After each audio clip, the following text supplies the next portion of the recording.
Today we greet you live inside the Oakland Coliseum on a beautiful Wednesday afternoon. The A's have the brooms out trying to finish off a three-game sweep of the New York Yankees. Hello again, everybody. Good afternoon and welcome to Oakland A's Baseball on Sportschannel with Joe Morgan. I'm Greg Papa, and the A's have done it to us once again, Joe. Just when we felt they were slipping out of the wild card race, they have won 3 in a row, and they're right back in now. 6 games behind the Texas Rangers, trying to become the 4th team to make the playoffs in the American League. Well, I think the interesting thing is that they played themselves back in it just in the last week. And this is going to change daily. As you can see, Seattle now 3 games behind Texas, and the Oakland A's only 6 games behind. And I say only because they're only 3 games, away from Seattle. And if you only have to jump over a couple of teams, you're okay. Well, the A's are playing well. The Yankees are sliding backwards. They have lost 4 in a row, now 3.5 games behind the Texas Rangers, Joe. Let's spend a moment and talk about the wild card race. Around a lot of debate around the ballpark. People don't seem to like it. Some people do like it. I guess the sake of comparison, let's play what if. What if we had the old division stacked up like they did in baseball for 25 years from 1969 through 93? The Oakland A's would not be in a race, and California would have the West already won. Well, that's why I think the wild card is great. It always gives teams something to shoot for. It makes them fight right until the end. And, of course, the Oakland A's this year, along with Baltimore, New York, some of these other teams would completely be out of the race. And even Boston, as good a season as they're having, if they're in a division with Cleveland and there was only going to be one team coming from that division, they're almost finished as well. That is the good point. The Boston Red Sox in the old format would not be making the playoffs. We'll check the National League old divisions later in the game. You'll be very surprised who would win the National League East this year. On the mound today for the Oakland A's, Joe, will be left-hander Steve Wojciechowski. He'll work on just 3 days rest for the first time in the major leagues, as Steve Onovero's return has been pushed back until tomorrow, and some big pressure on Wojciechowski to keep it going. As I mentioned, the A's have won 3 in a row, and the starting pitcher has done quite well in each of the 3. In fact, they have been victorious in each of the 3. Doug Johns against Baltimore on Sunday, Todd Stottlemyre on Monday night here against the Yanks, and Todd Van Poppel, Joe, was very strong yesterday in beating the Yankees. Well, this is unusual, Greg, simply because in today's market, most teams go to their bullpen so their bullpens get some wins. Very rarely will you have 4 starters win 4 games in a row. So if the A's can do that today, it'll be something special. And Wojciechowski will have to be strong today. His opposite number will be Blackjack McDowell. Started quite slowly with the New York Yankees, Joe, but as usual, he's pitching very well in the month of August. Well, I think since he flipped the bird up there, I think he started to pitch very well. But he's the kind of guy you're going to score some runs off him, so it is important for Wojciechowski to keep the game close, because you will score a few runs off McDowell. You know what Jack McDowell's new nickname is now? What's that? The Yankee Flipper. Gotta love that. Welcome back, and we're going to sit down and give you the first long, extended interview on either radio or television with Dave Stewart since he announced his retirement. Joe, a whole new career for Stu, and he seems rather comfortable in his new role. Well, he is comfortable. I've talked to him a couple of times also. All right, so we'll come back and sit down with Stu. We'll talk about his decision to step away from the game, and also about some of the young A's pitchers. Yes, the brooms are out trying to sweep away the Yanks. A's and Yankees coming up in a couple of moments. The A's trying to finish off the 3-game sweep. Welcome back to the Coliseum. Greg Papa with you. The date was July 23rd when the Oakland A's lost a rich part of their history, but begin a new rich part of their history, hopefully, as Dave Stewart left the playing diamond to become a special assistant to Sandy Alderson. It's been 4+ weeks since you decided to hang him up, Stu. How do you feel about that decision now? Well, I'm still happy with the decision. I've watched a lot of baseball, and I haven't one day wished that I was pitching in a game. You know, sometimes you second guess a pitch or situations that may come up, but I haven't not one time wished that I was on the mound actually throwing the ball. You know, early in the season, Dave, when you were still popping that fastball, you told me, I still feel intimidating. Was there a point where you lost that intimidation presence on the mound? I don't think that the intimidation factor ever left. It was just the ability to get outs, the ability to come through in situations that I've been accustomed to coming through in, and just doing what I felt my job was. Mm-hmm. You know, a lot of guys have a difficult time right after the retirement, but you began your new career almost instantaneously. I said the title is Special Assistant to the President and General Manager Sandy Alderson. What does that mean? What do you do for the Oakland A's now? I have multiple duties, actually. When the ball club is in town, you know, I do some work with Tony and Dunk on the field, throwing batting practice, talking with some of the younger pitchers. Not so much about mechanics, but more about the things that I think I know about, which are the mental part of the game and preparation part of the game. And when the ball club isn't in town, I do some visiting with the minor league clubs, do player evaluation or scouting. Um, and that job also works at the major league level too, so it's not just player evaluation minor leagues, but it's major league level too. So far this year, though, I've had a chance to see the Edmonton team play, the Modesto Ball Club play, and I think I'm going to see them again later on this year because they're going to be in the playoffs, and just do what I'm doing here with the club. I want to ask you in a moment about some of the young personnel, John Wasden in particular, but when you were first named the special assistant to Sandy, I kind of laughed because you and Sandy had your contractual run-ins when you left the ball club to become a member of the Blue Jays, for instance. How does that change your perspective on what he does and the business aspects of a Major League Baseball team? Well, I understood the business aspect of the game even at that time. When you're a player and you've put in the time and the effort that I did here for this ball club through the years that I was here, even the business part of it doesn't seem fair, and I didn't understand it at that time. The run-in that I had with Sandy through a 7-8 year period was just that one run-in, and we had 7 good years of getting along together and understanding, laughing with each other from time to time. So, I think Sandy's looking at it as I did. It was one situation that he understood, and I understood what happened. We apologized, and, things are fine. One thing Sandy has always stated about the minor league aspect of the Oakland A's organization is the rich young pitching they have. Tell me about some of the names, starting with John Wasden. It's quite likely, I would assume, that he'd be an Oakland A next year, huh? Well, there's no telling. I mean, depending on, what new ownership does and how, we go about our business in the market. But a lot of young pitchers are going to be pushed here next year to do something for this ball club, and I would think that he's going to have a chance to make this club. I saw him pitch a game in Las Vegas against the Padres organization, and the game that I saw him pitch, the best thing about him is his mound presence and his maturity when he's out there doing his job, and I think that's going to be an asset to him in the big leagues. What kind of pitcher is he? He's a hard thrower. Does he have the breaking stuff at this stage yet? Well, he's got a nice combination of pitches. Of course, his fastball is his best pitch, which at times it's a four-seamer which rides in on the right-handers, and at times he uses it as a sinker. He's got a nice curveball, and all of our pitchers in the minor leagues have developed changeups, and so he's got some things to work with. Let me ask you about some of the guys we're seeing on the Major League roster, right now. Starting with the two Todds. Todd Stottlemyre, even when you're on the bench in your new role and not a member of the active roster, you're still spending a lot of time chatting, talking baseball with Todd Stottlemyre. What do you guys talk about during the ball games? Pitching and baseball? Oh, we talk about all kinds of stuff. A lot of times when the situation comes, we do situation pitching. Which we've done for the last 3 years. We get into a situation. I want to know what he's thinking in that situation. And then if I can figure out what he's thinking at that time, it allows me to be able to plant little seeds for him to be able to succeed at certain times during the course of a ball game if those situations should come up. But we talk about a lot of things. We try to keep it loose and try to keep it light, because really when you're out there pitching, you should try to keep it in the same way. Keep it loose, keep it light, and make yourself aware and be confident that you can get out of any situation. He's always had the physical ability, the popping fastball, the great slider. What have you noticed about his physical maturation this year than when you played with him the last couple of years in Toronto? Well, in Toronto, I wasn't quite sure that he'd be the kind of guy that could put up a lot of innings. But this year, I think he's shown me and a lot of people that he's capable in a 35-game season to put up 230, 240 innings.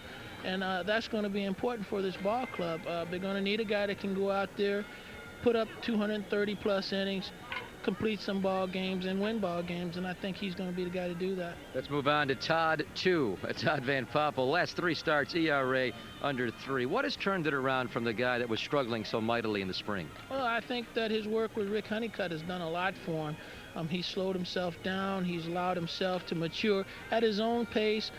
He's not trying to be so perfect out there. He's just doing what comes natural to him. He's got a great fastball. I'm working with Honey. He's developed a great curveball, and he's starting to bring in his changeup now, and he's becoming complete. And I believe he's having fun out there for the first time, and I think that's the overall difference. When Dave Stewart's a major league manager, is one of the first calls you're going to make to Honeycutt to make sure he's your pitching coach? Well, Honey's going to be my consideration. I tell you that because, not that Todd was a big project, but it takes a lot to be able to get a player to relax and feel comfortable with himself, and Honey's been able to do that. I threw that out as a joke. Is that your goal, to be a big league manager? Well, my goal is to be a big league general manager. Oh, that's exactly what I want to do. Stay at the top. Yes. September the 9th, Stu, we'll all be here. Dave Stewart Appreciation Day. We'll be most looking forward to that, as I know you will. Probably be a very emotional day for you, huh? Well, I've put in a lot of effort and a lot of heart in this ball club and in this community, and it's going to really be a great honor, and I'm looking forward to the day. All right, Stu. I'd say good luck in retirement, but all the work you're doing, you're not retired. He's working hard, still helping out the Oakland A's. Dave Stewart, a few moments before the A's and the Yankees. I'm heading upstairs to rejoin Joe for the first pitch. Stay with us. Baseball's next on Sports Channel.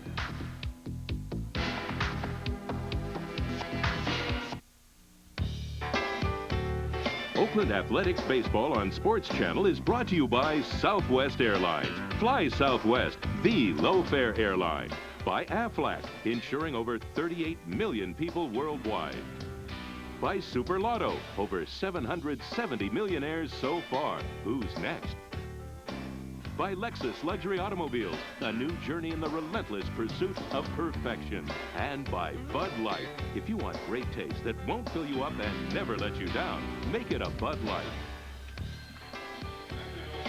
With Joe Morgan, Greg Papa back. Always a beautiful day. I'm going to stop telling the folks what the weather is here, Joe. It's the same every day. Not a cloud in the sky.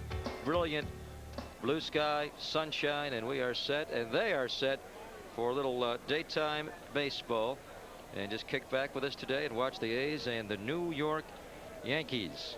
And for the New York Yankees, Joe, this is getting to be desperate times. They have really begun to slide at the most inopportune time, having lost 4 in a row and 10 of their last 14. They are now under 500, and they've already pretty much lost their hopes of making it to the American League East top. The Red Sox are 13.5 up on them in the East, and they're starting to lose their grip on the wild card spot. They're now 3.5 behind the Texas Rangers, and for Don Mattingly, last year was going to be the year when he was going to break through and finally make the postseason. The strike took that away from him, and now just the Yankees not playing well may take it away from him again this year.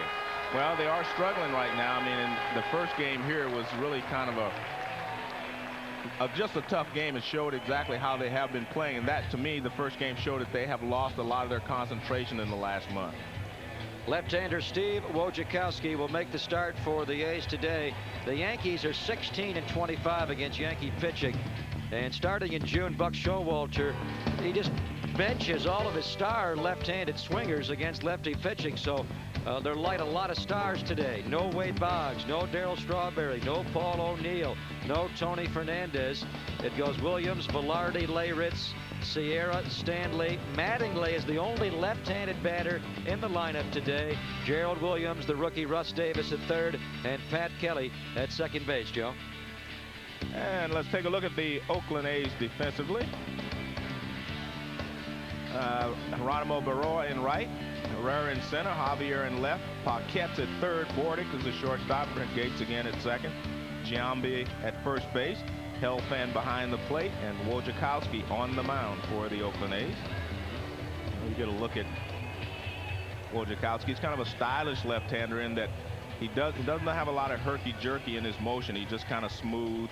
That's what you call a stylish left-hander. He's given up more hits than innings pitched. 18 bases on balls, 10 strikeouts. He needs to improve in that area, not necessarily the strikeouts. I'm not so much a big advocate of the strikeout, but the bases on balls you have to cut down if you're not going to strike out a lot of people. This will be Steve's 9th appearance in the big leagues and his 6th start with the Oakland A's. Today is his first start on 3 days rest. He worked last Saturday and got roughed up a bit, threw only 85 pitches and lost to the Baltimore Orioles. He went 5 innings that night, gave up 6 hits and 4 runs. So he'll make the start on the short day's rest, but the fact that he threw only 85 pitches, Joe, will probably allow him to come back and work on this 4th day and throw in the vicinity of 85 to 100 pitches once again. There's a big fella, Mark McGwire. We're still waiting for his return.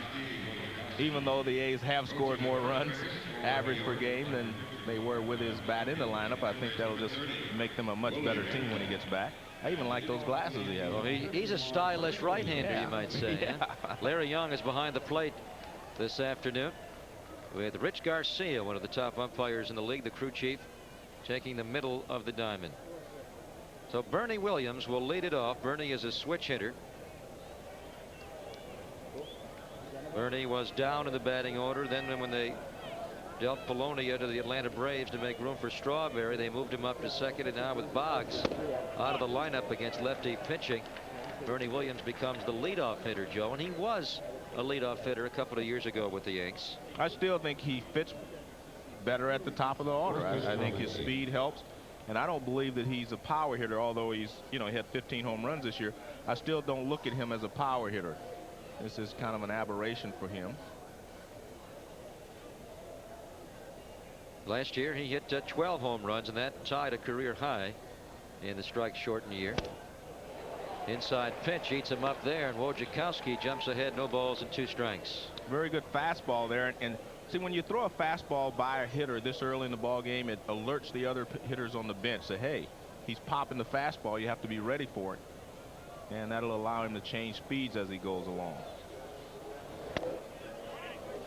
Lays off the pitch, 1 ball and 2 strikes. Williams 0 for 4 yesterday and 1 for 4 on Monday night. The A's have won each of the first 2 on this series, 13-4 Monday, and yesterday, behind very good pitching from Van Poppel, Moeller, and Reyes, beat the Yanks 6-2. Mike Bordick, beautiful play, and he plants, at least uprights himself enough to make a strong throw on to Giambi, Joe, and the first batter of the game is retired. One of the important things when you play the infield is to make sure you get a good hop, and this is a perfect hop for Bordick. The ball bounces up a little bit. Now watch, see, the ball's up. If that ball hits the ground right in front of him, it's a much tougher play. Now he has time to just rely on his arm to throw Bernie Williams out. And you have to give Williams credit. I watched him from home plate all the way down. He really hustled down the line. He didn't look at the ball. He just ran it out. Now he can fly. He was a track star as a high schooler in Puerto Rico. Eric Helfand throws out Randy Velarde on the Baltimore chop, either around the plate or maybe in fact actually on the plate. There's Todd Van Poppel, got the victory yesterday, giving up just 4 hits. And the stylish guy next to him is Gallego with his glasses. A lot of style around the yeah, ball. they're a stylish group.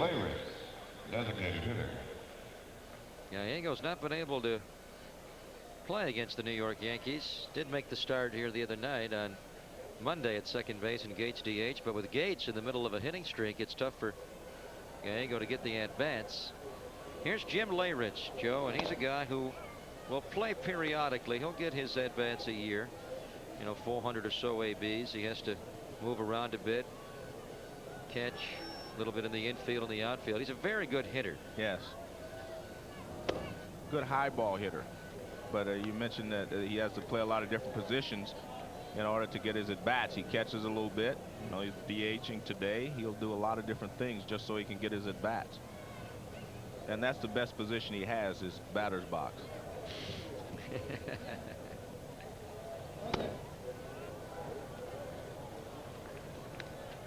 Count is 3 balls and no strikes. Wojciechowski's first flirtation with wildness today.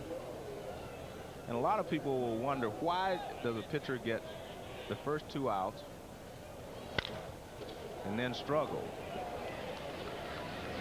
And they may wonder why he swung at that pitch on 3-0. I would. Jim Leyrich, we're talking about him being a great hitter and his position is batting box, but he goes out of the strike zone there on 3-0 and does Wojciechowski a huge favor. Wojciechowski sets down the Yankees 1-2-3 in the top. And Black Jack McDowell, returning to the Bay Area, the former Stanford great, will take on these Oakland Athletics, brought to you by Southwest Airlines. Ricky Henderson will DH today.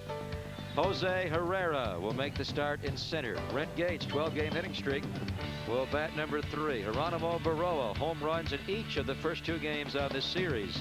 Jason Giambi will bat number 5. Scott Brocious was in third base. Is Scott back in the lineup now? Or is it Craig Paquette? I believe that's Craig Paquette at third base. Stan Javier's in left field.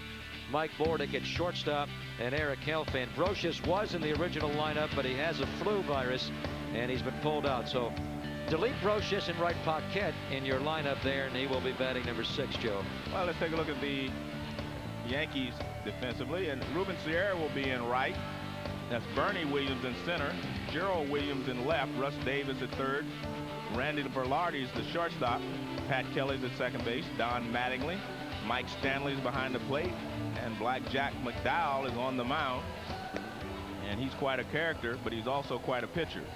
McDowell has been one of the best pitchers in the American League for the last 5 or 6 years.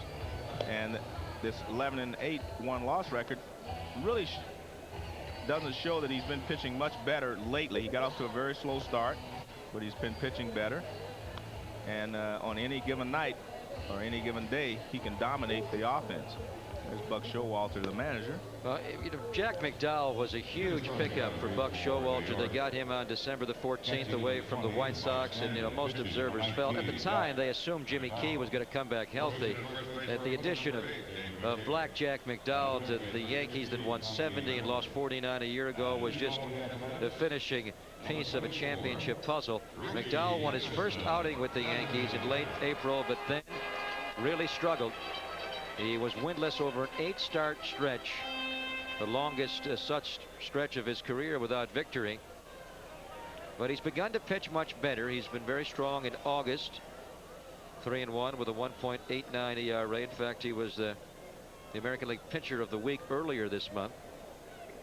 His last outing, he beat the California Angels, just 2 outs away from a complete game victory last Friday night. Ricky Henderson takes a fastball strike. And McDowell has a good fastball, good breaking stuff, and he'll throw the splitter on occasion if he gets ahead in the count.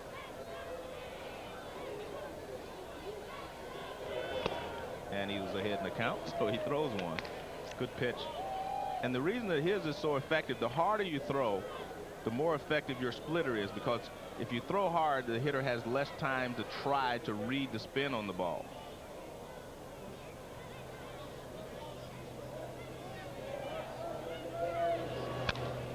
Ricky lunging on the 0-2 pitch, getting ahead in the count. He forces Ricky to protect on a very difficult pitch, but he's able to touch it enough to stay alive. That was an excellent 2-strike pitch, because nothing Ricky could do with it if he swung at it. And if he takes it, it might be called strike 3. That's excellent 2-strike pitch. You can see McDowell doesn't show very much white on his sanitary socks that they usually wear underneath. I don't even know if he wears any. He's a slender guy, 6'5", only 188 pounds. Tries the outside corner, and the count is 1 ball and 2 strikes. There's something about, you know, a dominant pitcher. I mean, he has a presence on the mound. If you just take a look at him, I mean, there is something there. You know that he's standing out there. And most of the great pitchers have that type of presence. You know, you're talking about Dave Stewart. When Dave Stewart stood on the mound, you knew he was there. And that's not the case with every pitcher that you see take the mound. Sometimes you just forget that the guy's out there because he doesn't have a presence. And that helps the hitter when the pitcher does not have a presence on the mound.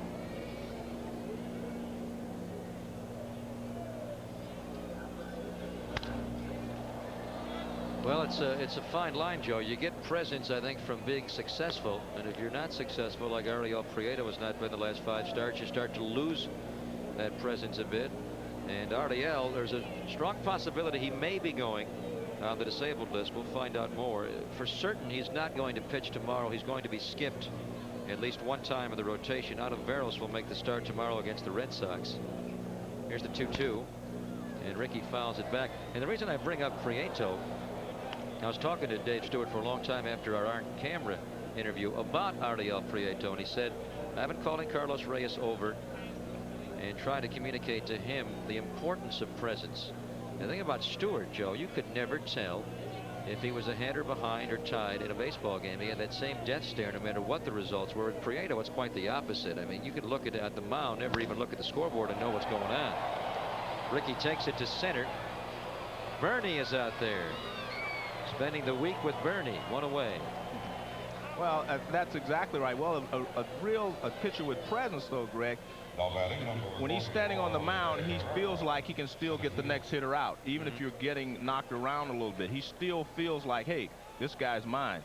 But a pitcher that doesn't have that confidence and a presence, it will fluctuate. If he gets one guy out, he feels good, and the next guy gets a hit, he feels badly. He goes through too many mood swings out there on the mound. The good pitchers, they do not go through that many mood swings on the mound. They're just saying, I'm the dominant guy here. I've got to get the next hitter out. And Jack McDowell certainly has presence. I'm not sure he had it when he was a younger man. He was a bit more shaky. No, I agree. But then after he started to ring up Cy Young Award, he finished second in '92. He won the award in '93 and three-time All-Star. It's really that age-old question, which comes first, the chicken or the egg? Right, exactly. Because, I mean, do you get your confidence first and you become a good pitcher, or do you become a good pitcher and you gain your confidence? So I've always believed that success breeds confidence. So if you're successful, obviously you're going to have confidence in what you can do on the mound, or whether it be a hitter or a defensive player. Count is 3-0 now. Jack McDowell misses to Jose Herrera. First time they are matching up.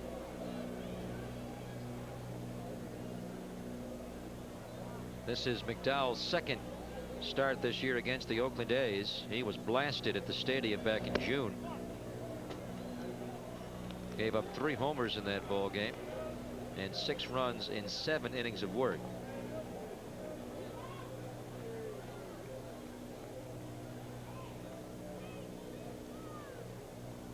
Here's the 3-1 to Herrera. Good high fastball up and out of the zone, and Herrera could not catch up with it. One thing about Herrera, Joe, when he gets that fastball, he really takes a rip at it. Even we'll see how he reacts with 2 strikes. This is a pretty healthy swing here on 3-1. Well, he's an aggressive hitter. There's no doubt about it. Very aggressive hitter. But that's one of the things I'm sure that Jim Lefebvre likes about him. You can always tone it down. Good pitch. Strike 3 called. From 3-0, Jack McDowell pumps 3 strikes by him to get the punch out. 2 away. Well, watch what happens. They were firing him inside. Now you see Stanley move outside, and where does he throw it? Right on the outside corner. Strike 3. See, it made it look like Herrera was a long way from that pitch. Well, the reason was because he actually pulled away a little bit because they had been pitching him inside. Something he'll have to learn, that McDowell will pitch him in and then move away. For McDowell, his 115th strikeout on the season. He does rank in the top 10 in that category in the American League. Brent Gates brings a 12-game hitting streak into the ball game today, tying a career high. He earlier this year had a 12-gamer. 360 during the 12 games, and that has pushed his batting average to a season high 245. So slowly, Joe, he is creeping up to the average we're so used to seeing. 290 as a first-year player and 283 last year. Fouls it down the left field line.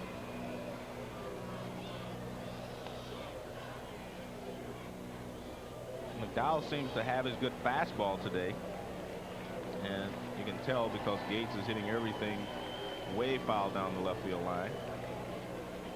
And when he has that good fastball, he is especially difficult, because then the forkball becomes more lethal. Gates blast one to right, gonna hang up, and Sierra does not make the catch. Ruben took it on a bounce. Second base umpire Rich Garcia made a very nice play, sprinting out there, Joe, to make the call. So that will let Geronimo Berroa swing the bat here in the first with a runner on. Berroa has a home run streak going on Monday night. He takes Dave Island deep. And then yesterday, off of Scott Kamenecki, he broke a 2-2 tie in the 5th. He had not hit a home run in the month of August, and then he takes the Yankees out twice the first 2 games of this series. And all the credit should go not to Geronimo, but Geronimo Jr. Read the paper today where his son said, "Daddy hit me a home run." Wish he did it 2 days in a row, right? Yeah, I wish it was that easy, though. And with that base hit for Brent Gates, obviously, on the ball Sierra could not get to. Another base hit, and the hit streak is now a baker's dozen, a new career high for Brent. Well, he hit the ball so hard that Sierra really couldn't charge it.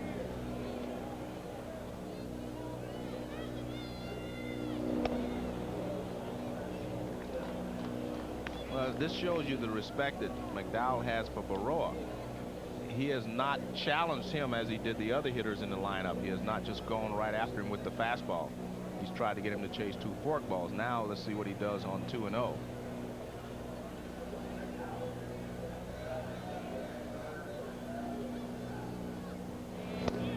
No, he still doesn't give in. So Baroa should realize that he's the guy that they're saying that they're not going to let him beat them today. Not unless he hits a good pitch. So in his next 2 or 3 at bats, he should be able to adjust and know exactly what they're going to do in certain situations.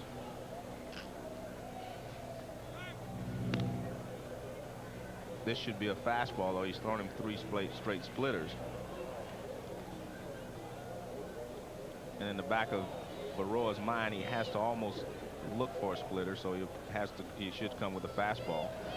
Fastball outside corner, Yeah. strike 2. Beautiful pitch. Yeah, that's what he does to you. You know, you throw him 3 forkballs, you say, well, he wants to get me out with a forkball. So now he's going to throw your fastball. You have to be aware of that. Here's a fastball on the outside corner. That's you said a beautiful pitch. But the first 3 forkballs actually set that up. Here's the 2-2 to Baroa. And he flips it on the right side of the diamond. Mattingly backpedaling in fair ground will take it. And the first inning is done this afternoon. Jack McDowell gives up the 2-out single to Gates, but that's it. We have played 1. No score between the Yankees and the Athletics. Jack McDowell versus Steve Wojciechowski. Nothing after 1. We move along to the second now. This program is authorized by the Oakland Athletics solely for the entertainment of our audience. Any publication, reproduction, retransmission, or other use of the pictures, descriptions, and accounts of this game without the express written consent of the Oakland Athletics Baseball Company is prohibited. There's Dave Cohen and Jim Cott from Madison Square Garden Network. They are right now announcing the game back to New York City. We visited with Jim yesterday prior to the game. The New York broadcasting community, though, is reeling a bit this morning as Phil Rizzuto has made official what he intimated he was going to do over the weekend in a morning news conference in New York. The Scooter, a Yankee for 54 years, 15 as a player, and the last 39 years a broadcaster with the Yankees. He has quit. He will no longer announce Yankee baseball. And the reason is the management of his television station, WPIX in New York, did not allow him to attend Mickey Mantle's funeral last week in Dallas. Bobby Mercer, who was also a member of the broadcast team on WPIX, was allowed to go to Dallas, and actually Mercer served as a pallbearer at the funeral, Joe, but they told Phil Rizzuto not to leave Boston, where the Yankees were playing a baseball game. They wanted them to stay and announce the game, and the Scooter was pretty upset about that. And today he said, I'm as upset as I was that night in Boston. They made me work, so I'm quitting. Wojciechowski, nice leap, and he throws out Ruben Sierra for the first out of the second. Wojciechowski's retired the first 4 New York Yankees, all on ground balls. Yeah, and that's a good sign, obviously, that he's keeping the ball down. I want to make a comment on the Rizzuto thing. As you know, I travel around a lot and I hear a lot of different things. I was told that WPIX wanted him to stay and say that, he could give the best tribute to Mickey Mantle to all the fans who were there. Exactly. It wasn't so much, no, you just can't go. Their perspective was, you can give the best tribute of anybody by having a format or to do this in, rather than going to the funeral. The best tribute you can make would be to go on the air and talk about your days of knowing Mickey Mantle, et cetera, et cetera.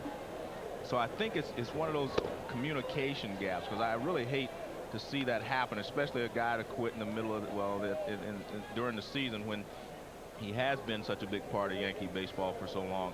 And being honest with you, I can understand both sides. I can understand Phil's side, because if a friend of mine would pass away, I would go.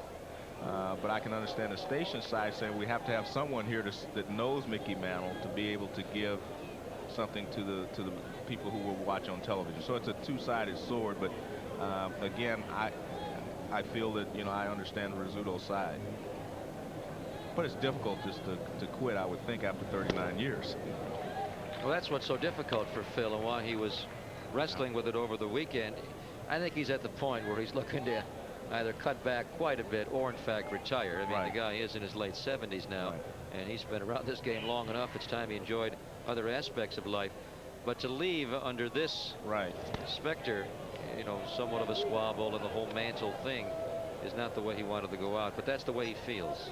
Yeah, and you know, one can, you know, you can't fault him for feeling that way. I mean, it's his feelings, and you have personal feelings about friends or people that you worked with. Count is 3-2 on Mike Stanley. And Wojciechowski loses him. And that is ball 4. So Stanley takes his place over at first base. First base runner allowed by Wojo. Now face Don Mattingly. He's the only left-handed batter that is immune to what Buck Showalter is doing, Joe. And it struck me odd, and I know he did it over the weekend against the California Angels' great trio of left-handers, Langston, Findlay, and Abbott. But I thought maybe against a guy like Wojciechowski, a young man just finding his way in at the major league level, we'll see an O'Neill or a Boggs, certainly. Strawberry, you probably understand why he would play against a lefty. They have other options there, but to take them all out of the line, no Boggs, no Strawberry, no O'Neill, no Deion James, no Tony Fernandez. Well, let's face it, he's trying to shake this ball club up. They have not been playing well, and he's probably saying there aren't any stars on this team right now. No one's earned the right to be a star, to be considered a star. We're playing poorly as a team. We have to straighten that out. And a lot of times you bench some of your stars and you kind of wake people up. You've seen it in basketball. They will not start certain people, you know, in a game just to try to wake them up. And I think that's what he's trying to do here. Mattingly pops it. Mike Bordick behind second base takes it. 2 outs.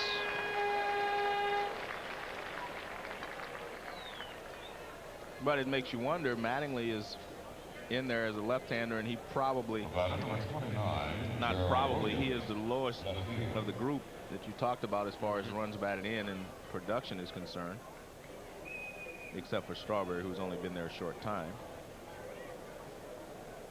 Well, it means a playing opportunity in a starting role for this young man, Gerald Williams. Guy they call the Ice Cube in New York.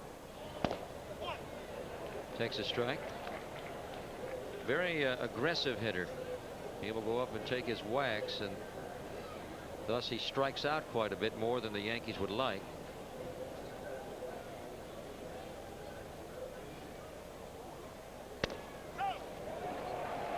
Inside corner, good pitch by Wojciechowski, who appears to have a good fastball today. Wojciechowski, just to refresh your memory, throws the fastball, the curveball, and his main weapon is a changeup. Outside corner with the fastball. It was a good choice of pitches because he threw 2 balls coming towards Williams, and then he threw the fastball running away from him. Good choice there. Now he's got him set up. He can do basically whatever he wants from here. Mike Stanley, the runner at first base. Wojciechowski takes it inside, and it's 2 balls and 2 strikes. Yankees batting in the top of the second, scoreless game. And Wojciechowski knows he must be sharp today because he is dueling one of the best pitchers in this league. I won the Cy Young a couple of years ago, Jack McDowell. Ball ripped to Bordick. Nice play on the Gates. They force out Stanley, and the Yankees' second ends quietly. We are midway through inning number 2. No score, A's and Yanks. Let's give the Scooter one last holy cow. Yeah, we're back at the Oakland Motor Speedway, and down turn number 3 they come. That's a high bank wall there. Those guys better be careful. Oakland A's are getting set. September the 11th is the date, and you should make plans to be there. The A's players and coaches will be there at the Oakland A's Bank of California Community Fund Golf Tournament. It's going to be held at Canyon Lakes Country Club in San Ramon. Full day for you that day. You get lunch and dinner. And in between, a lot of fun. An opportunity to win a spectacular array of raffle prizes. A chance to meet all the A's players. The tournament fee is $295. But it will go to a great cause, the A's Community Fund. For information, call 430-8020, extension 387. Who's he got on there? What's the signature? Darryl Strawberry. Darryl Strawberry, that's a winner. Yeah. Hey, what's your favorite sport? We doing an interview here? What's your favorite sport, young man? We'll get back to him in a moment here, but Jason Giambi's going to lead it off. And McDowell throws him ball one. Jason Giambi, the number 5 hitter. Then it's Craig Paquette and Stan Javier. Oakland A's have a lot of guys with miniature streaks. I mean, since we're playing the Yankees and you think of Joe D's 56 gamer, you can't get too carried away. No. But you know, Gates has a 13-game hitting streak. Giambi's hit in his last 5, and Craig Paquette his last 6 on the homestand. Watching McDowell, really I can see a little bit why he's a little fragile, in that early in the season he probably got lit up a few times with home runs, and when he gets it behind in the count 2-0, he's very careful. He's trying to hit a corner with it instead of, in the past, he would just turn the fastball loose over the plate. So he's still a little fragile from getting knocked around early in the season.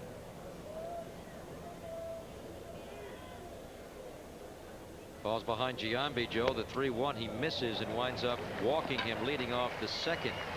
And when you make that comment, that leads me to your Sunday night game of the week this past week, and watching Greg Maddux work against the St. Louis Cardinals and just going right through them at an hour and 50 minutes. A 2-hit complete game shutout, a pure masterpiece. And one of the interview bites you rolled in during the game talked about Maddux, and he said, I don't try to hit spots. I just try to put the ball at the knees, and that's the only thing I do. I don't try to go in, out, away, just the knees. Wasn't that great? I mean, it just tells you a lot about the insight of a pitcher, and that tells you why he's so successful. You would think other pitchers would say, if that's how easy it is, maybe I'll try it. Because what he does is he said he tries to throw his fastball at the knees with a little movement on it, with some life on it. And he will go in and out when he's ahead in the count, but basically he's going to make you hit the ball. So maybe McDowell needs to incorporate more of that thinking in his repertoire. As you say, he tries to hit spots when he gets behind 2-0, just throw the pitch. Well, that's because, again, like I say, he's been knocked around early. Maybe Maddux would be a little different if he gets knocked around, because there's one team that does hit Maddux well, and that's the Cincinnati Reds. He has a problems with the Reds. In fact, I think both of his losses, I think, are with the Reds this year. And the Reds do knock him around. He has a losing record against them over his career. That's something to keep in mind in the postseason. Exactly. That's why one of the things, well, that's what the reason I know that is because I'm doing a little research on all these things, so I'll be up to date when the playoffs do start. But that is, the Reds are the only team that he has had problems with. 1 ball and 2 strikes on Craig Paquette, bottom of the second, scoreless game. Paquette pulls it. Davis can't get it. He was playing off the line. It is down the line. Gerald Williams picks it up. Giambi's to third, and Paquette makes second base with a double. Second and third, and nobody out for the A's in the second. Well, the base on balls comes back to haunt McDowell right away, because now he has a runner at third with no one out. McDowell's not happy either, because this ball was not caught. He's saying the defense was not set up properly. Paquette doesn't drill this ball. It's not hit that hard, but he hits it in a good spot. So he hit it toward the end of the bat, but it's in a good spot. Davis is way off the line. He makes a dive. Looks like he almost gets a glove on it, but McDowell was upset with the way they were playing defensively there. He was standing behind the mound looking over at third base. Yeah, Jack at his stage, still he gets a little angered and can lose his composure. He always has that, great macho mound presence we talked about earlier, Joe, where he seems unflappable, but he has a tendency to get a little testy on the mound. Strike 1 on the foul ball off the bat of Javier. Stanley playing in left field today. Third base, Giambi, leadoff walk, and he was doubled there by Craig Paquette. Paquette, a late addition to the lineup. Scott Brocious was in. And you really want Scott in the lineup every day with a .450 average of late. Mattingly comes home to hold Giambi. And the Oakland A's do not score. Normally that ball you score on, but Giambi coming back. I watched him go into third base. He was just trotting into third base, and so I'm sure he doesn't feel 100%. So that's probably why he didn't go on that play. But normally with the infield back, you have to go, and they will not throw home. But I watched him go into third on the double by Paquette, and he wasn't running full speed. He was kind of jogging, so I'm sure he doesn't feel that his legs are 100%. It's a product of the strained hamstring. Yeah. He just came back yesterday. The reason that's so important, it also would move Paquette to third base with just one out. So by advancing home on that play, he would score not himself, but only also put the back runner in position to score on a fly ball or a ground ball. This one's in shallow center.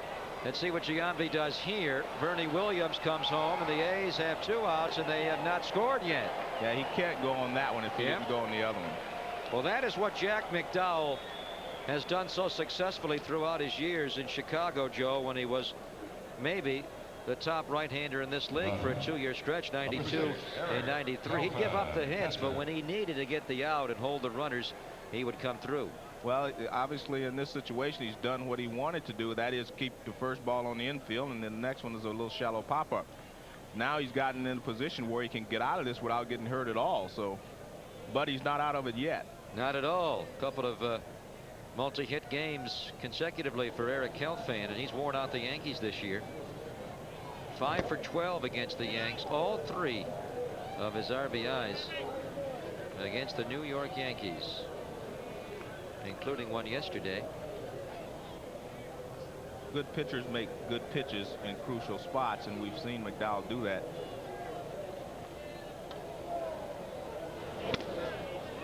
Tell you what, he reached back and got a little extra on that one.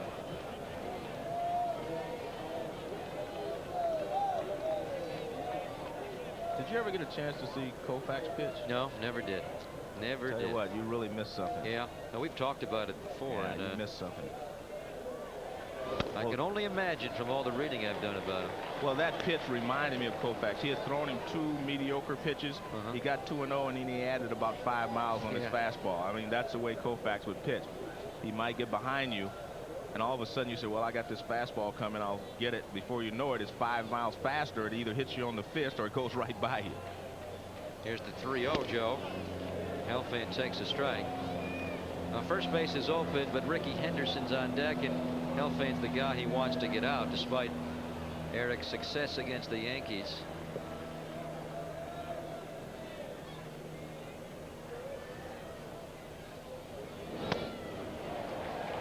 All 4. Eric Helfand once again draws a very important walk, as he did in the A's victory over Seattle last Thursday. He's becoming a tough at-bat. Well, that was surprising there, that he didn't go after Helfand even with fastballs. With Ricky Henderson coming up, you know, Ricky's the leading hitter of the everyday players on this ball club right now, batting average wise, that is. And Ricky's always a tough out because you have to throw strikes, especially with the bases loaded now, and you see what he's done against McDowell. Ricky pulls it, foul ball. Giambi had to duck to stay out of the way, and the ball went over his head and rolled foul. Strike 1 on Henderson. But isn't that interesting, though?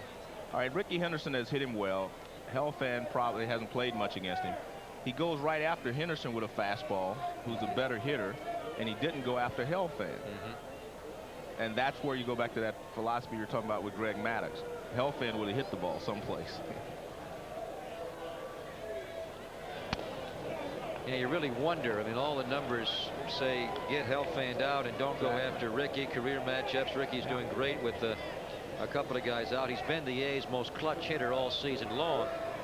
But maybe with first base open, Jack just felt distracted by that, and he just wants to push reset and go after Ricky. And if he gets him, it will be the right choice. And it looks like he may get him. Will he get him? Oh, Mattingly! What a play! That ball took a turn in foul territory. It was going to land foul either way. But Don Mattingly, the 9-time Gold Glover, maybe on his way to number 10, Joe, after a superb play. No score. A's do not get a run in. The hottest team in baseball, the Boston Red Sox, who have won 21 of their last 25, will be here for 4 games beginning tomorrow night. Join us at 6:30 for Brian Weber and Game Time, and then 7 o'clock, Steve Ontiveros versus Eric Hansen. We are scoreless after Chujo, after one of the finest defensive plays you'll ever see a first baseman make. Don Mattingly. Well, I don't think I've ever seen a better play than this, simply because the ball moves away from it the last second. See, it's fair ball now, fair ball, fair ball. Look at the wind blow it away, and he still has the presence to get over there and make a dive and catch. You can't make a better play than this. I mean, running away and straight over your head. I mean, that is an amazing player, and it's kind of shows my shortcomings as an analyst sometimes, because I should have pointed out, we talked about why was Mattingly in there instead of the other left-handed hitters. Well, we just saw the reason. Mattingly has won 9 Gold Gloves, and he does add something to you other than the bat. We talked about Jim Laver's just his best position is batter's box. Mattingly can play the field as well. Excellent play. Russ Davis takes ball 1, Joe, and coming from you, a guy that has seen all of you've seen, that's one of the finest defensive plays you've ever seen. I don't think I've seen a first baseman make a better play than that under the circumstance, because the ball moved away. Wojciechowski will throw out Russ Davis on the check swing comebacker, 1 away. And when you consider, that's the most difficult play a first baseman has to make anyway, going down the line, and the fact that it was not going to be foul. I mean, it was going to be fair, it looked like, so Mattingly really had to go after it. Otherwise, he's thinking it's going to bloop in here and 2 runs are going to score, and then it takes that wide cut, and he angles it properly, circles it. I mean, it was a brilliant play. Yeah. Here's Pat Kelly. You know, McGuire obviously is one of the best defenders in this league, but on that particular play, Mattingly's quicker with his different body build. It'd be really something to watch Mattingly play in this ballpark, or maybe over at Candlestick on an everyday basis, because he makes that play better than anybody in baseball. Yeah, that's a good point. I mean, in New York, obviously, you do not have that much foul territory to roam. But I'm telling you, that was just a great play right there. We're both a little speechless after that one. And seeing it in person, I guess, adds to it. 1 ball, 1 strike. When the ball went up, I just knew it was a base hit. So Jack McDowell did the right thing, right? Yeah. Walk and Helfand to get Ricky. Get to Ricky. Kinda. Yeah. Well, he got lucky with it. Let's put it that way. Yeah. Worked out for him. 2-1 on Pat Kelly. I bet Buck Showalter didn't like that choice of the 2. I wonder how Jack's getting along with Buck Showalter this year. They're both strong-willed men, and of course Jack had his run-ins in Chicago, more so with the management there. Mr. Reinsdorf and GM Ron Schuler. Mike Bordick, a busy day, a lot of balls coming his way. That's the 4th ground ball hit to Bordick, the first time through the Yankee batting order.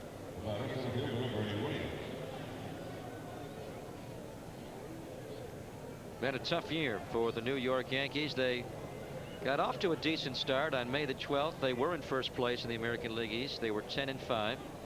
Then they had a terrible period from mid-May through mid-June, where they lost 19 of 24 games. And they started to play a bit better just after the All-Star break. They went 16-5. But it appears 1995 is not going to be the year of the Pinstripers, because in early August, on the 9th of the month to the present time, they have lost 10 of 14 baseball games. Gates, he shovels the Bordick, and they don't make the play. But it's the old hook and ladder. Pretty good thought there by Gates. He had no chance to throw out Bernie Williams, and really neither did Bordick, Joe, but it was fun to flip it to him and see what Mike would do. Well, he tried. Once he made the dive, there was no chance for him to get Bernie Williams. But it does work. A dive, and he flips it. But Bordick realizes no chance to get Bernie Williams, so he doesn't throw it. That really helps if there's a runner at second base. You make sure you don't let the ball go through the infield. Seeing more and more of that in baseball. And it's a smart play. When your momentum is carrying you away from the base you're looking to throw to, just shovel it to a teammate. It's a combination where, you know, when the players work together. You practice it in a batting practice sometimes. Usually, if you play with a guy for a long period of time, he'll say, give it to me, or there's always that communication going on. You do that much, or ever, with David Concepcion? Yeah, he'd always yell, give it to me, and I would give it to him. I had to give it to him anyway. My arm wasn't strong enough to reach from behind second base. Bernie Williams, very good base runner, Joe. And watch him when he gets on the bases. Looks like he's getting himself in the blocks as a track star with the body lead. As a young man, he was a very good track star. In fact, age 15, he won 4 gold medals at an international track meet. He was a 400-meter man with those long legs at 6'2". You could see that. And that's helpful. I know you ran track when you were a young guy, and that explosive first step is what you learn running track. Actually, you get help from learning to start in a track meet. You know how to start, how they come out of the blocks. Right. A track man comes out of the blocks, he doesn't straighten up. He runs low and he gradually rises as he goes down the line. And when you know, in the track race, and that's what I was taught by a track coach, you know, at Castlemont High School here when I grew up, where I grew up. And stay low. You see a lot of runners raise up immediately. That slows you down. You see them, they're in a crouch to start with, but their first move is to raise up. And when they do that, obviously you're slowing your momentum down. So when you see Carl Lewis, those guys come out of the blocks, they do not straighten up. They run low for a long period of time. You get more drive. Exactly, the leg drive. Yeah. 3-1 to Randy Velarde, and Bernie Williams is moving on the pitch.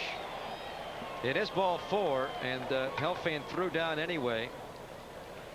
And so Bernie Williams just jogs on down there. At least he didn't need to fly as fast as he did. He gets to second base on the walk.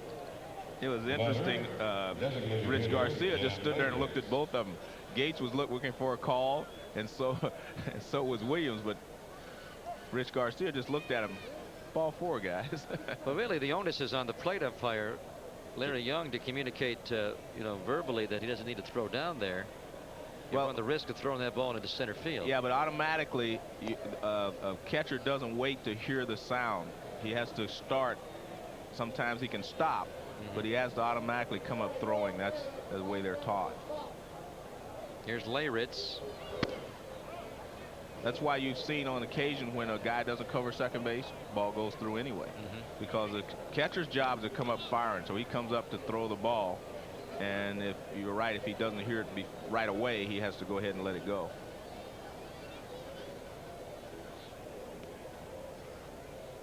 Wojciechowski got the first 2 outs in the inning routinely, and then Bernie Williams, the infield single, followed by the 5-pitch walk to Velarde. That base hit by Williams, the only Yankee hit in the early ball game. Jim Leyritz, very strange batting stance with that front leg so stiff and a 45-degree angle. Nice pitch by Wojciechowski. 1 ball and 2 strikes. Well, that's his way of trying to keep his weight back. If you're, you know, your front leg is firm, it means you're pretty stable back on your back foot. And that's his way of trying to stay back on the breaking balls and not jump out there. Every hitter has his own way of trying to keep his momentum back. That's why you do see a lot of different type stances. Everyone has a different idea of how they can keep their weight back. 1-2 pitch. He rolls to Paquette, and that's a foul ball apparently. And Leyritz, who's already mummied up on his front arm, took that ball off the foot, and he's not feeling too good right now. Good pitch here by Wojciechowski, in that he was throwing him a couple of breaks. About now he throws a fastball inside, he jams him. Look at that. I mean, no chance for Leyritz to do anything with that pitch. I believe that's why Helfand went out to talk to him. He wanted to tell him he's sitting on the breaking ball. Let's go inside one time. A catcher can feel that or see that in a hitter's stance, see how he's positioning himself in the batter's box. That's why a lot of people disagree when managers call pitches from the dugout, because a catcher is sitting behind him. He can tell if the hitter moves in the batter's box. He can tell if he's leaning one way or the other, and you can't see that from the bench.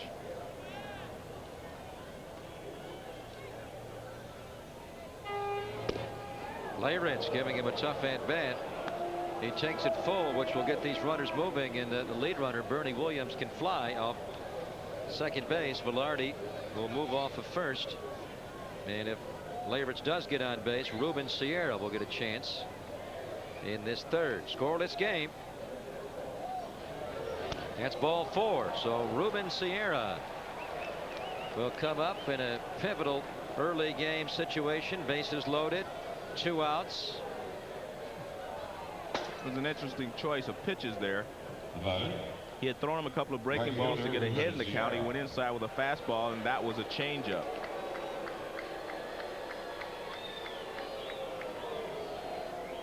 Ruben Sierra gets the mixed reviews at best. I was surprised that there really wasn't much reaction to Darryl Strawberry in his at-bats yesterday. I mean, one way or the other. Seemed like they were a bit more vocal anti-Strawberry here on Monday night. Yeah, okay.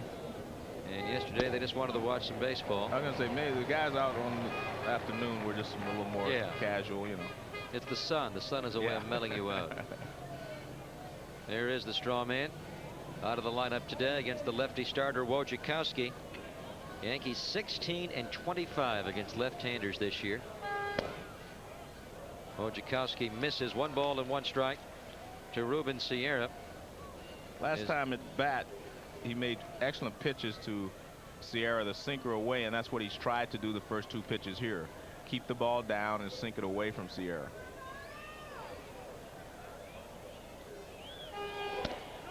Right down the chute. Sierra frozen a bit on that pitch. 1 ball and 2 strikes. He must have been looking for something else, as that one came right in the middle of his wheelhouse.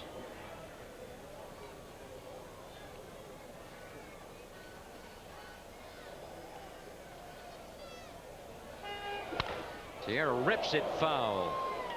Runner at third base. Bernie Williams had to arch his back to avoid the baseball. We've mentioned it before, but Sierra feels more comfortable from the right side. So 2 strikes on him from the right side is a lot different than 2 strikes from the left side. Although as a Yankee, he's not hitting real well from the right side, just 220. Of course, he's not hitting real well from either side as a Yankee. Flips this one foul. Giambi will chase it, but it will land.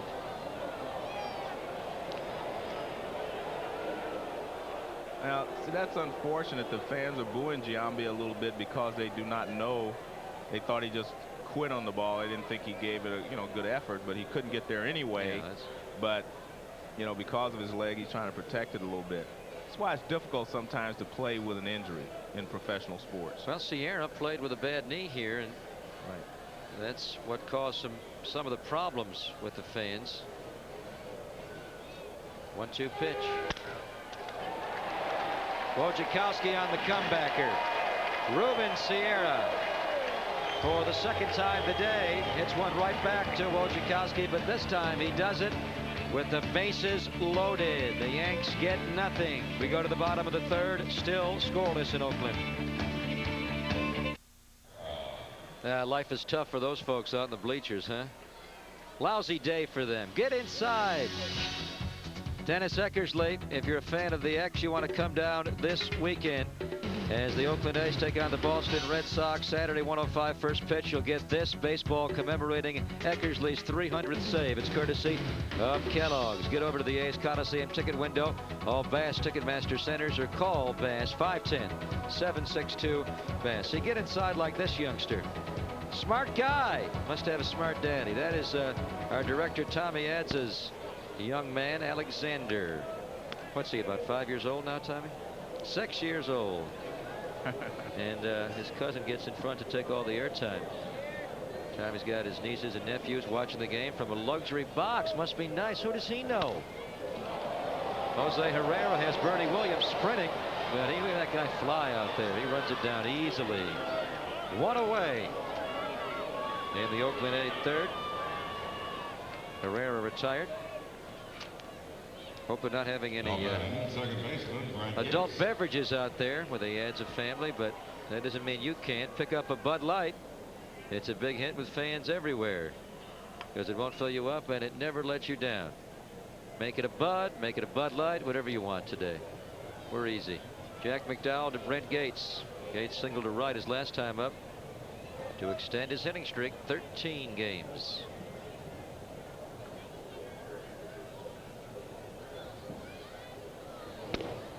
McDowell starts him out with strike one. You were there when Pete Rose had the 44-game hitting streak. Yes. A guy like Pete, a switch hitter, probably has the best chance of anyone to have long hitting streaks. It's going to be tough to get 56. I think 56 is out of reach for everyone with the way the game is played today. Really? You don't think anybody will ever do that? No. Gates in the air to center. And Bernie Williams is there. Good thing Gates got the hit early against McDowell. Judging his by his lifetime numbers, he does not do very well against the Yankee Flipper. Love that nickname. Boy, the tabloids just had a grand time with Jack when he gave the Bronx the one-finger salute after he left the game, and they booed him off the Yankee Stadium mound. The reason people will have trouble getting long hitting streaks now, Greg, is because they change pitchers so often, and you do not get a chance to see one pitcher 3 or 4 times in a game that often anymore. And if you're facing a different pitcher every time you go to the plate, you have no idea of how he's going to pitch you or what his stuff's going to do. So it makes a difference. To have a long hitting streak, you have to have an idea of what the pitcher throws after have faced them a lot, and to keep dealing with it, because there have gloves out there too. Even though if you hit it hard, doesn't mean that you're going to get a base hit. Oh, nasty splitter there. Yeah, we're in the age of specialization of all of sports. Yes. See great defensive players in football leaving on third down. You see great pitchers leaving early. But Jack McDowell, Joe, is really the one exception. He's kind of a throwback. Yes. He likes to stay out there. He won't get, 20 or 30 complete games like Catfish and the guys of the 70s used to do, but routinely he is among the leaders every year, innings pitched and complete games. That's why he's such a valuable pitcher. He gives you a lot of innings and he gives you a lot of wins. Misses there and takes it full to Baroa. Waiting on deck is Jason Giambi. We talked about how careful he was with Baroa the first time. He's just as careful here in the third inning. Yeah. He just will not give in to Baroa. He will only throw Baroa a fastball if he's ahead in the count, it seems. He missed with the first 3 pitches to him last time, forkballs. Then he threw him a fastball, and then he came back with a fastball after he evened the count up. Jack was barking at the home plate. I don't know if he's upset with the plate umpire Larry Young or himself. Jack likes to get a little feisty on the mound. He's a real fidgety guy. Very active guy. Not only very involved in his baseball work, but an accomplished musician. How accomplished? Well, he's got a few albums out, a few CDs out. Well, that's pretty accomplished. So does Sierra's got a album. In fact, I had a copy of his. And he's got 2 salsa CDs out. Not bad, I must say. Yeah. I was pleasantly surprised. In fact, this past winter he played Madison Square Garden, Ruben Sierra. He was not the headliner. He was a warm-up act, but he sang one song at Madison Square Garden. That's an accomplishment right there. You're not kidding. And you know, with those people, you better do a good job. Right. Here's the 1-0 pitch. Ruben Sierra is part owner of a bar in the Bronx.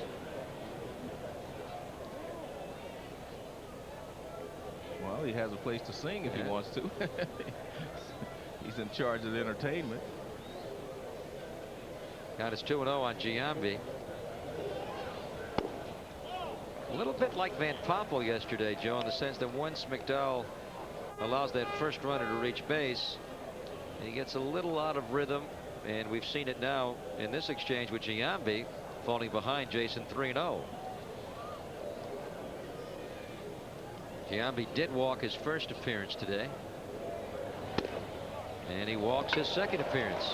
Back-to-back 2-out walks for Jack McDowell. He's walked 4 already in the ball game through just 2 2/3. Well, he walked Baroa because he was pitching to him carefully and he wanted to make sure that he didn't get a pitch in a certain spot. But Giambi just missed with 4 pitches. It didn't look like he was trying to do anything special with Giambi. And he does not walk people. Jack McDowell came into the game with just 56 walks and over 165 innings of work. Paquette fouls it. Not even Don Mattingly's going to catch this one, right? No. But he must be still throwing awfully hard because Paquette should have been looking for a fastball after a 4-pitch walk. You figure the pitcher's going to try to throw a strike, and he was still late on it. There are certain times in a ball game when a lot of people say you shouldn't guess, and that's true to a certain extent. But there are certain times in the ball game when you just know what's coming, and that should have been one of those cases. Mike Stanley moves in, and good fastball right on the inside corner. Beautiful pitch. Wow. Well, you see Stanley's set up outside and then he moves inside, and fastball right on the inside corner. Little late tail darting even more in. Very tough pitch to handle. Here's the 0-2 to Paquette, and McDowell will pause momentarily. Jack is 29 years of age. So he still has a lot of innings left. Got Paquette reaching. Velarde to Kelly. The consecutive 2-out walks to Baroa and Giambi do not hurt Jack McDowell whatsoever. They're both facing some landmines out there, but they're getting out of it. Wojciechowski and McDowell scoreless after 3. It will be a victorious week for the Bay Area baseball teams against the clubs from New York. A's are going for the sweep today of the Yankees in a 3-game series. The Giants take 2 out of 3 in New York as they win today behind Terry Mulholland. And the Giants are now heading to Montreal, and we'll be there on Saturday. Join us at 4 o'clock for Game Time and Brian Weber, and then 4:30, Dwayne Kuiper and Mike Krukow bring you the Giants and the Montreal Expos. At the top of the show, we talked about what if we played the what if game. What if we did not have these newfangled standings in baseball and the wild card, and we went back to 1993, or even back to 69 when Reggie Jackson was hitting big home runs. The Chicago Cubs would be very much in the race. So would the Montreal Expos in the National League East, and the Philadelphia Phillies at 500 would be winning the division, Joe. So they'd be saying, well, they shouldn't be in. The East is terrible, right? Yeah. So they've always had a problem. And out in the American League West, the old way, California would be giving us no drama whatsoever. They'd just be finishing off their division championship. But now the new way, Texas, they're very much in this thing. In fact, they have taken a big leg up in the race for the wild card. Here's strike 1 to Mike Stanley. Pretty good seats for Reggie Jackson. We talked to the special assistant to Sandy Alderson with the A's, Dave Stewart. Well, Reggie's the special assistant to George Steinbrenner, the principal owner of the Yankees. Reggie's been here throughout this series. Of course, he still maintains a home in Monterey. Reggie just opened a new steakhouse down there, and he is holding court. Isn't he always? Oh, yeah. But you know what? He has a lot to say. Oh, he's got, and he's interesting. You're right. Very intelligent man. Yeah, interesting. And you know what's interesting? As Wojciechowski throws the 0-2 to Stanley. This one's taken down the line, and it's a base hit. Well played by Geronimo Baroa out there. He went after it hard, head down, and running hard the whole way. And he came up throwing. That was a nice play by Baroa. Boy, has he gotten better in the outfield. Yes. Well, if you get out there enough and you work at it, you will improve. And the fans gave him a good hand for this. He cuts it off, wheels, and throws a strike to second base. He has a good arm, so all he has to do is come up with it. And he holds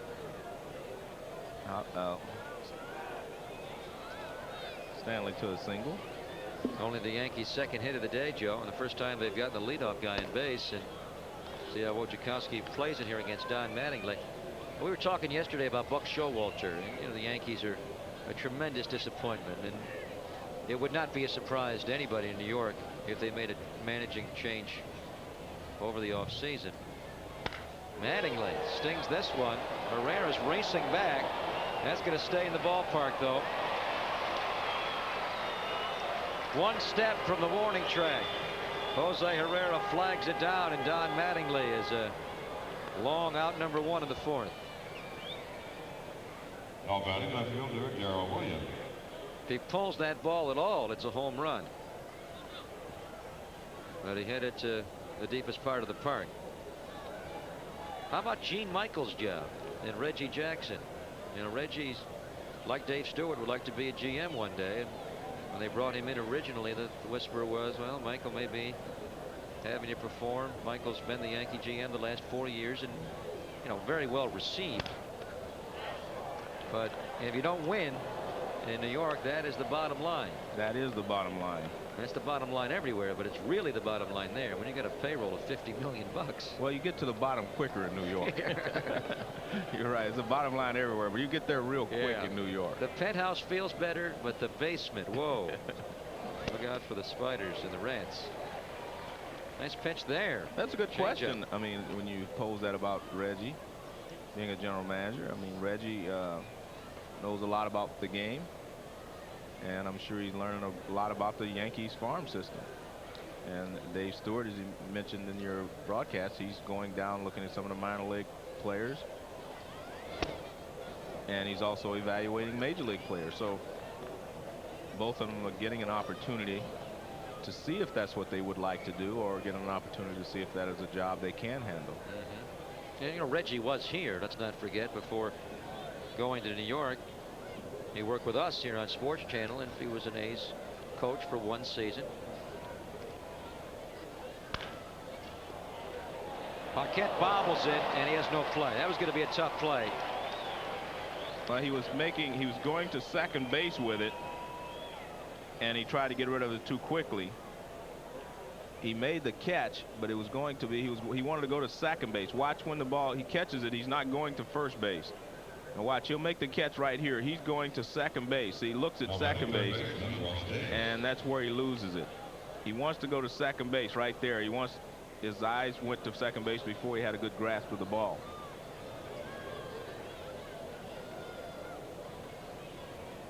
Infield single for Gerald Williams, the Yankees' 3rd hit of the game. Here's Russ Davis. Now here's a young guy that they've been real high on. He's put up some tremendous numbers in the minor leagues. Davis is 25, will turn 26 middle of September. Guy who has hit better than 20 home runs in 3 different minor league seasons, including twice at AAA ball. 1 ball, 1 strike. He began the year at AAA, was brought up, sent back down, and then brought back up again.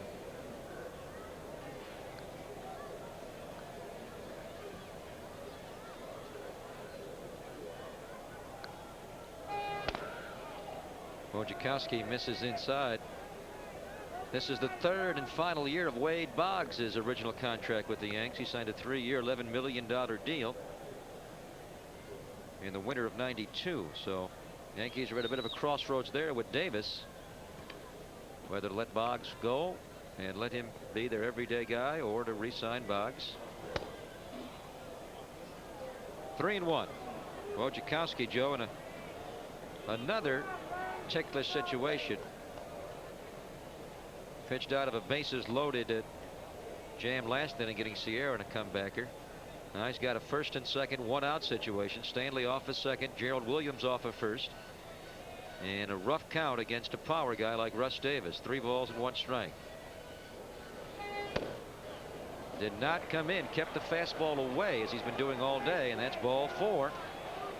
The bases for the 2nd straight inning are loaded, full of Yankees. The batter, second baseman Pat Kelly.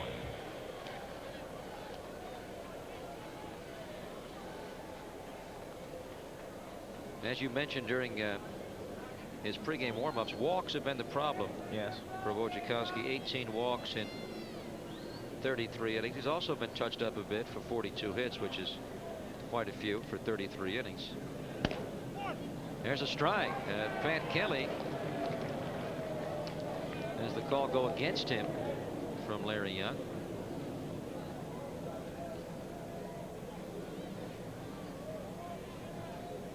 A's are looking for the double play.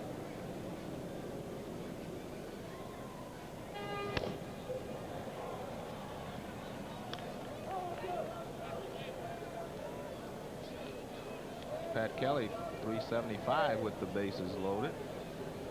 Yeah, you're pretty quick with the numbers. Well, 3 divided by 8, huh? Yeah, that's 3 for 8's good. When they drop below that's when you have problems. In the air, left center field. Tagging is Stanley. Herrera's got a big throwing arm, and it's coming on home, and it is out! A little bit offline, but Helfand made a very fine play, Joe. And they nail Stanley at the plate. Well, very good throw. He got himself in a position to throw it. And he let it go. Reputation's going to get around the league very quickly, and they won't try that again.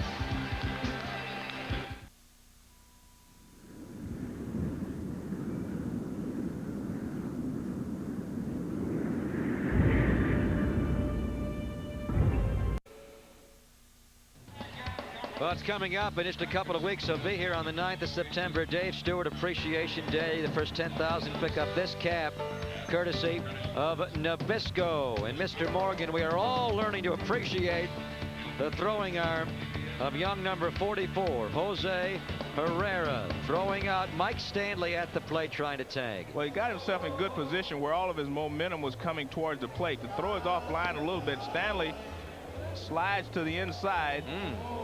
And a very close play at the plate, as we mentioned. But just an excellent play by Jose, in that, again, all of his momentum's going to the plate, and that ball's thrown on the line. Look at that. He got him on the bent knee, that right knee just before. Watch the right knee bend. And that's with a tag and cloud of dust, tough to tell. Very close play. Very close play. Jose Herrera, second guy he's thrown out at the plate in his brief time with the A's. And Helfand made a tremendous play because that ball was thrown hard, but it was a bit offline. He had to do some work backing up and then coming with the lunge to get him. And he just barely got him on the right knee. Well, we're still scoreless here. These teams have had their opportunities. Yankees had the bases loaded in the third. Wojciechowski got Sierra and a comebacker. Bases loaded in the fourth with just one out and the double play. Herrera throwing out Stanley at the plate, and the A's have had their opportunities. Bases loaded in the second, and Ricky Henderson fouled out. A tremendous diving play and foul ground by Mattingly.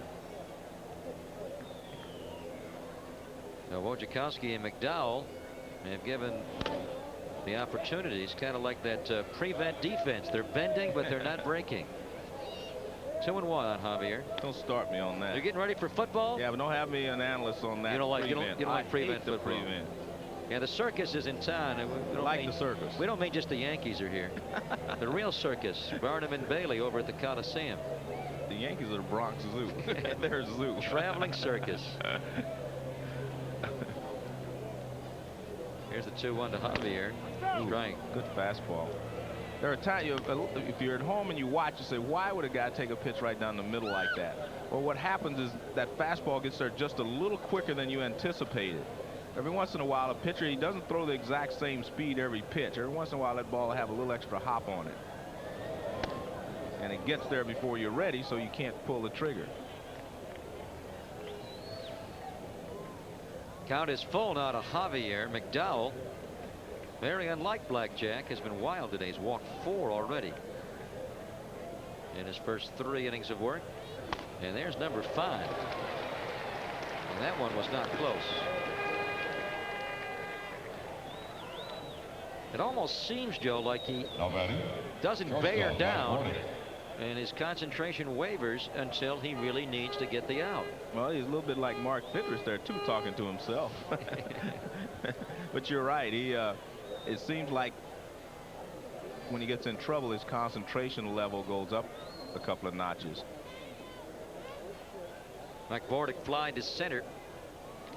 His first at bat today. That's why he's been often compared to Jack Morris. Yeah, they're very similar. Jack Morris was like that. You're right. He seemed like he was always pitching out of trouble, but the other team didn't score when they needed to. The A's have not. He has not retired the A's 1, 2, 3 the entire ball game. Let's see if La Russa puts the hit and run on here with Bordick. Base runner is Javier. That's why it's Javier Bordick 7-8. You like that combination of Javier on the bases and Bordick swinging the bat, because all the options are there. Steal, bunt, hit and run.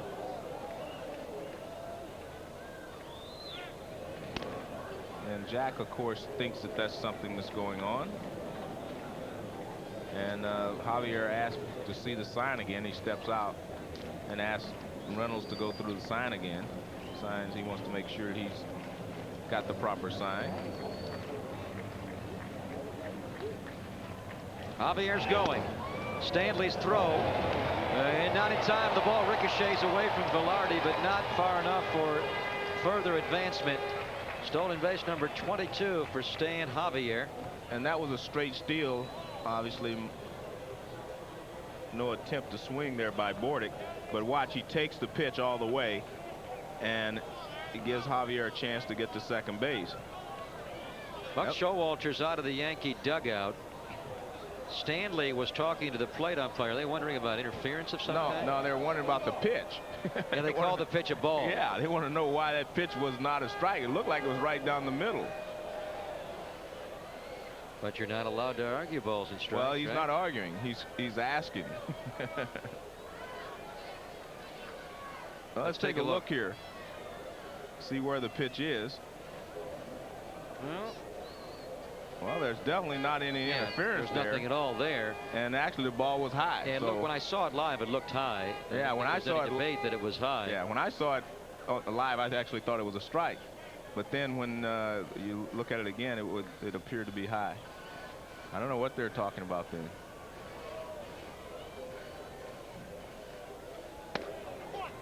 Strike. He gets that call. One ball to one strike. Maybe that one wasn't high. But there was definitely not any interference on the play. Now we see Bordick looking down to Reynolds intently. He wants to hit the ball to the right side of the infield to be certain. He made his bunt. That's what I was thinking. And McDowell only has one play. Bordick pushes Javier to third base. Oakland A's in a 0-0 ball game in the bottom of the fourth just want to take the lead here and make the Yankees play from behind, which is always smart, especially if you're the home team and you can just get one run up. You're in better shape, of course, than in a tie ball game. That's just an obvious statement, but it changes the whole complexion of a game sometimes if you're one run ahead and you go into the late innings. Well, the reason the strategy is so compelling is the batter is Eric Helfand. Check swing, it goes foul. All of a sudden you think that Helfand has become a tough at bat. And he's certainly having a good time of it in the series against the Yankees. In fact, McDowell with a second and third 2-out situation, his first at bat today, actually his first appearance, didn't wind up with an at bat because he walked. And McDowell went after the on deck man Ricky Henderson. Helfand drives it in the gap, a base hit. His fourth RBI of the year, all four against the New York Yankees. It is 1-0. Well, maybe McDowell knew something that we didn't know, and he says, hey, I don't want to pitch to Helfand with the runners on, and he walked him the first time up and got Ricky Henderson out. This is a pitch is down, and I don't think this is exactly where he wanted to throw it. Well, it's a pretty good pitch. The ball's moving down and away. It looked like a splitter or a fork ball, and Helfand just stayed with it and lined it into right center field. Good hitting there. could see how his head stayed right on the ball. Eric Helfand, 2 of the 4 RBIs this year against the Yankees have come against Jack McDowell, guy that hit just .214 in 56 AAA at bats, and now he's becoming one of the more difficult hitters in this Oakland A lineup. Ricky Henderson 0 for 2 today, fly ball to center, and he fouled out. That was the great play that Mattingly made to rob his former teammate and good friend Ricky Henderson, with the A's threatening by bases loaded and 2 outs to close the A's second without a run scoring.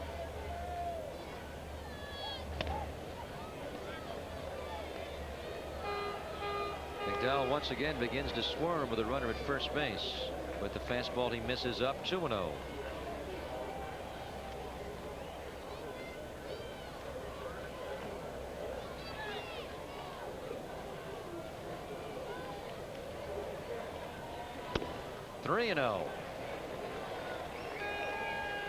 He has already tied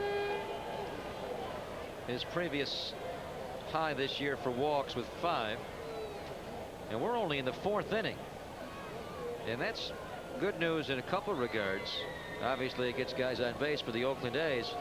But there you go. 75 pitches he has thrown in just 3 1/3. And that means Jack McDowell may not be around for the later innings. And the ball and strike ratio is, he had thrown 42 balls as opposed to 33 strikes before that pitch. You'd really like to get into that Yankee bullpen and get McDowell out of the game. See what he gets Ricky here, Joe, on 3-1. Stanley coming in, and the fastball misses in. His 6th walk of the day.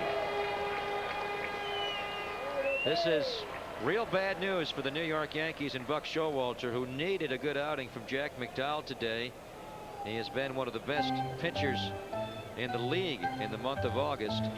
Nardi Contreras, the new Yankee pitching coach, is out, and you know what he's telling him. Jack, you're too good to be walking half a dozen guys today. And that's exactly right. I mean, you're better off making him swing the bat.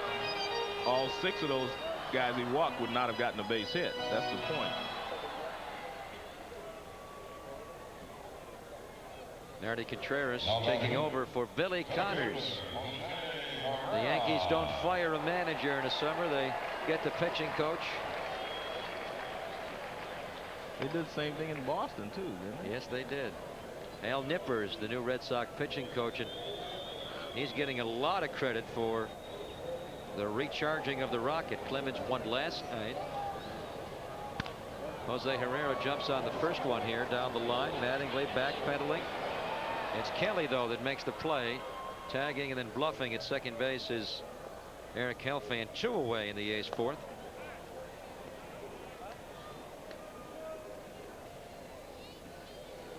Roger Clemens beat the Angels last night. Joe, you're going to catch a flight right after our ball game to broadcast that game tonight between the Angels and Red Sox. You better bring your boxing gloves. Yeah, no, spicy down there. I'll be a referee. I don't fight. It wasn't. But they've had problems all year long. Yes. Remember Tony Phillips and got into he got suspended actually for the starting a brawl earlier in the year, I guess. In fact, I was at that game. The A's were going to come to town the next day, and it was McFarland and Phillips into a brawl at Fenway, and they went right after McFarland last night, hit him right away. Mike Harkey. Yeah, and then Canseco got into it with Harkey and wound up hitting he crushed one over the wall and left. And then after he homered, he just flipped the bat, looked at it, and he stood there before he moved. It took him a long time to go around the bases. Remember now, Roger Clemens hit Tim Salmon last night too. There was a series of back and forth. I mean, Phillips got into it again. He was hit last night. He was on the dugout top step. And supposedly Harkey was just glaring at Canseco every step he took around the bases. Well, he did. I saw that. Actually, Tony La Russa was watching that game in his office. Base hit for Gates, Joe. Helfand comes around. Here's the throw, and Sierra's late. It's 2-0 A's. Ricky winds up on third base. RBI single for Gates. He's had a very difficult time with Jack McDowell previously, but Gator on a real roll. A pair of hits today.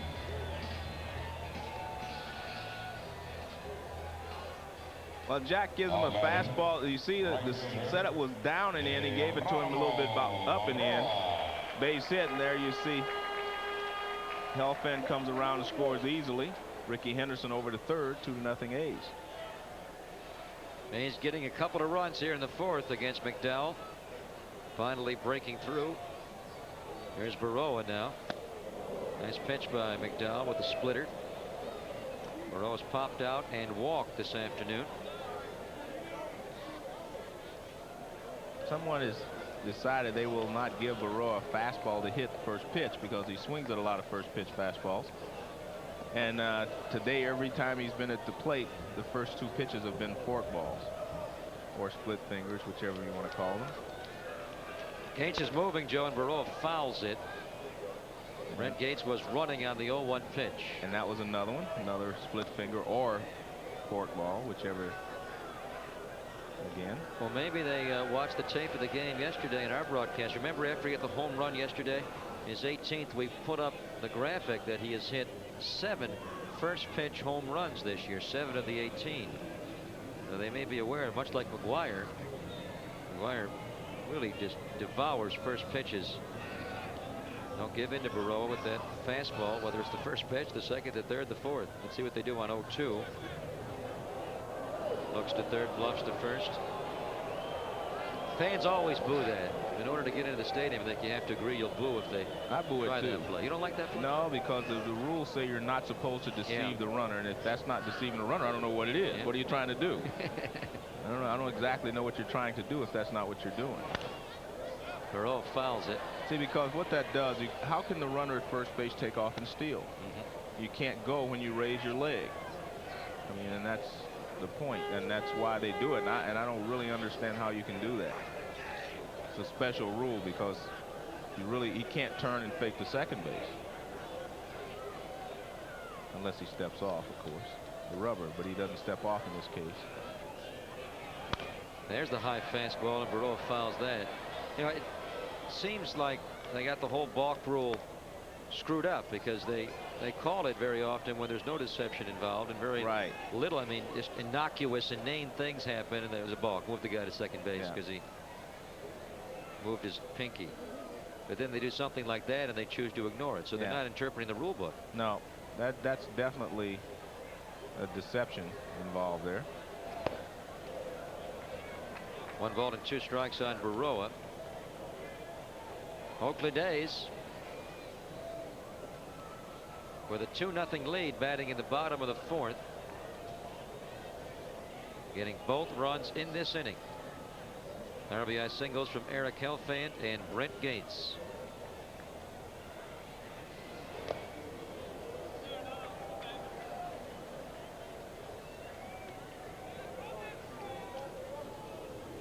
Mike Stanley, the Yankees' best chance to score a run today, was thrown out at the plate. Superb play, trying to tag from third. He was gunned out by Jose Herrera.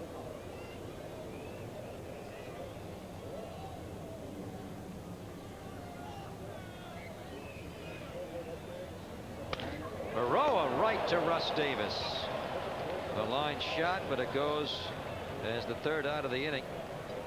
A's get a couple here, finally giving us some offense. Brent Gates picks up the second after Helfand got the first. We played 4. It's now 2-0. Oakland A's with a 2-0 lead as we go to inning number 5. If you want a good-looking pin like that, come down on Friday when the A's take on the Red Sox. 8:05 first pitch. The 3rd Oakland A's Unicale Pin Day of the year will be held. The first 20,000 fans will receive a pin featuring the A's elephant mascot. Get your tickets at the A's Coliseum ticket window or call Bass 510-762-BASS. That A's elephant mascot began back in 1902 when the New York Giants manager John McGraw didn't like Connie Mack's Philadelphia A's, and he, with contempt, called them a bunch of white elephants. So Max said that's going to be our new logo, and it's been around since 1902 in different forms. Team Pachyderm. Well, John McGraw and Connie Mack, they got along great, didn't they? Here's Bernie Williams. He will open the 5th inning. I got to ask you about Sparky Anderson. Yes. Now, we talked about it when Sparky was in town. It really seems, Joe, a lot of baseball people think this is a foregone conclusion. In fact, Joe Falls, the great writer in Detroit, has written it as fact. No quotes from Sparky, but he's saying that's it. Sparky's going to leave the Tigers. I agree. You think he's gone? That's yes. And I think, being honest with you, that it may be time for Sparky to either move on or quit. I mean, he hasn't decided. I don't mean quit. Retire is a better word, because I think Sparky has said to me several times that he was only going to manage for a certain length of time. He's probably 5 years past that time now. And sometimes things aren't going well now in Detroit, so I think he probably will leave there. Now, whether he retires or not is a different story, but I think he will leave Detroit. Well, he doesn't sound like he's going to retire, even though he now has moved into 3rd place all time in managerial victories.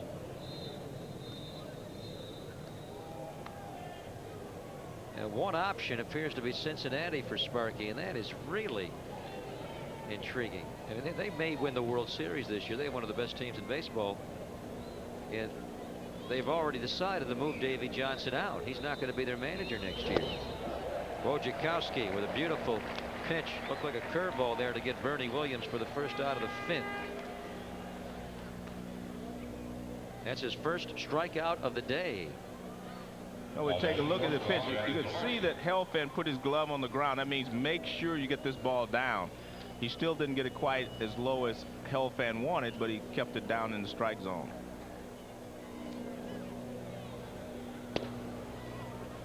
The one thing that Helfand does, he gives a good target.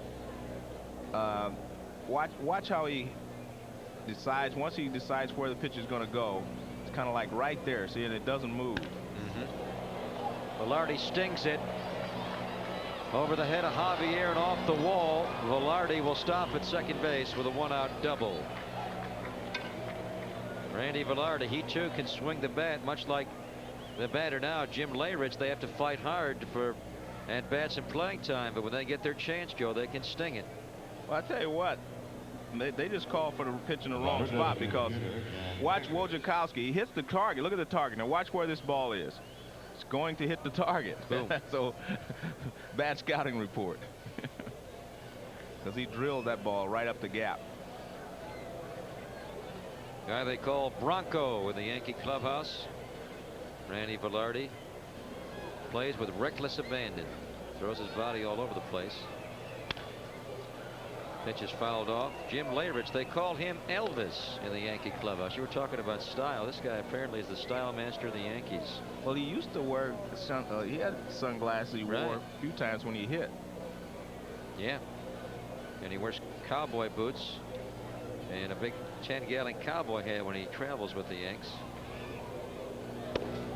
Well, being an announcer, you'd appreciate this. You know, Marty Brenneman is the announcer for the Cincinnati Reds. His son, Tom Brenneman, announces for the Cubs. Jim Leyrich and Tom Brenneman were best buddies as kids growing up in Cincinnati. So he's from Cincinnati, and they're all still very close. 1-1 pitch. Blasted foul by Leyrich. Leyrich went to the University of Kentucky. It's just over the bridge from Cincinnati, the state of Kentucky.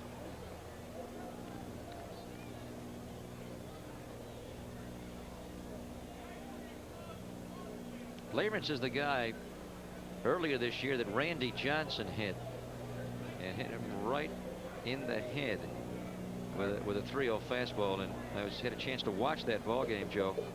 There was no doubt that he was throwing at him. He just grimaced and went at his head. Bordick's got one. No double play on Velarde, but he does get the first out. 2 away, retiring Leyrich. I remember that incident. That was scary. Yeah, it was scary. And Leyrich and the Yankees said there was no doubt in their minds that he was throwing at him. You could just see it in his face. And when they said that there would be some repercussions. But that's the one tough thing about the American League with the DH.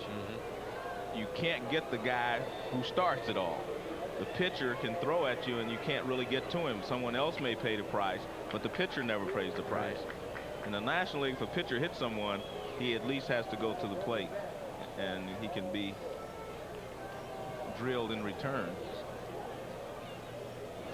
Speaking of that, as I said, traveling around a lot, I've heard that they're thinking about abandoning the designated hitter. I hope they don't. I agree with you, and I'm not a fan of the designated hitter, but I think it has its place. I think it's done a good job for the American League.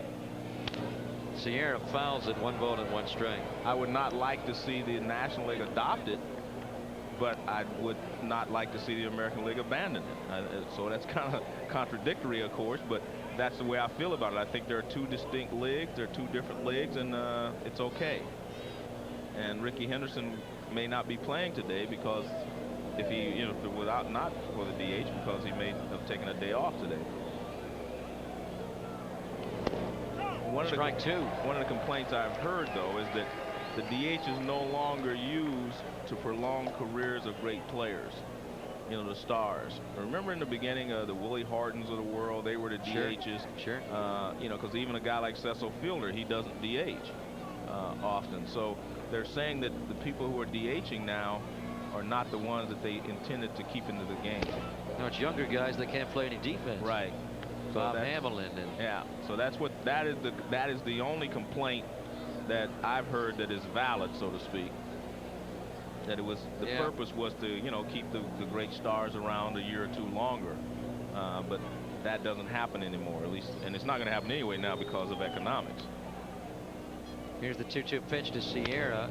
Sierra with that big bat just flips it out and it flies out there, but it's going to hang up and be caught by Geronimo in right field. Wojciechowski gives up the 1-out double, but another 0 goes on the scoreboard under the category of R for the New Yorkers. 2-0 midway through this game. A's a 2-0 lead as we are midway through this ball game, going to the bottom of the 5th. And before the game, you had to think Wojciechowski versus Jack McDowell. Wojciechowski's going to have to be strong today to stay in the game. But it's the other way around. Jack McDowell's having to pitch to keep up with Wojciechowski, and right now the rookie's out pitching him. Well, he's pitched very well in that he's shown you that he has good stuff. Now, his whole problem is every once in a while he'll walk someone, and in a close ball game you can't afford to do that. But as long as he throws strikes, he has good enough stuff to get these hitters out. And this is the 4th good starting outing for the Oakland A's in succession. It began last Sunday against the Baltimore Orioles. Doug Johns winning his first game in the major leagues after Ron Dowling was released that morning. And Stottlemyre on Monday, a complete game victory over these Yankees. Yesterday afternoon, Todd Van Poppel was very good and got the victory. And having pitched well the first 5 innings and leading by a score of 2-0, Steve Wojciechowski could make it 4 victories in a row for the Oakland A's starting pitcher, and that has not been done all season. A lot of baseball yet to go as you see Doug Johns hanging out with Mike Moeller in the A's dugout. 0-2 is the count on Jason Giambi, and he wraps a base hit. Giambi, after 2 prior walks against McDowell, gets the single, and that extends his hitting streak. He's now hit in a half dozen in a row. Third baseman, Greg Marquez.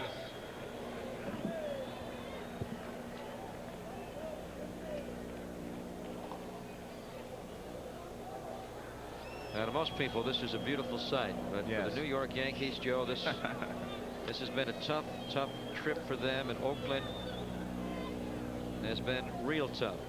They cannot afford to be swept. If they lose this game, they're going to go 2-7 on this road trip. They're 2-6 on the trip so far. What Newsday, the paper out on Long Island, is calling their farewell tour. Long trip, Yankees' longest trip of the year, 14 days. They played 13 games. It began with 2 losses out of 3 in Boston, and that may have taken them out of the Eastern race.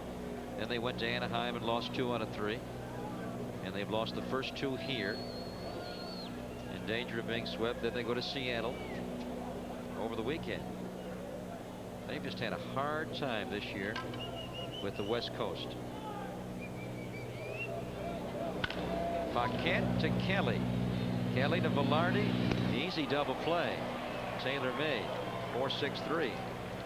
Yeah, they don't get any more routine than that. Just a handoff at second base and a turn by Velarde and Kelly.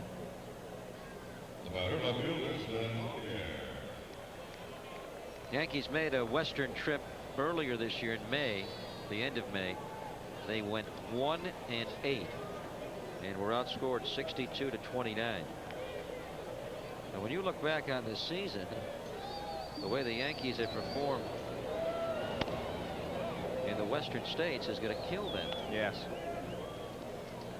There are a lot of those types of situations going on in baseball. The Houston Astros were trailing their Cincinnati Reds by 10 games, and they'd lost 10 straight games to the Reds. So they'd split, they would have been tied. It's unbelievable. Yeah, so a lot of things are happening like that. Normally, teams from the East, when they come west, that is something that scares them normally.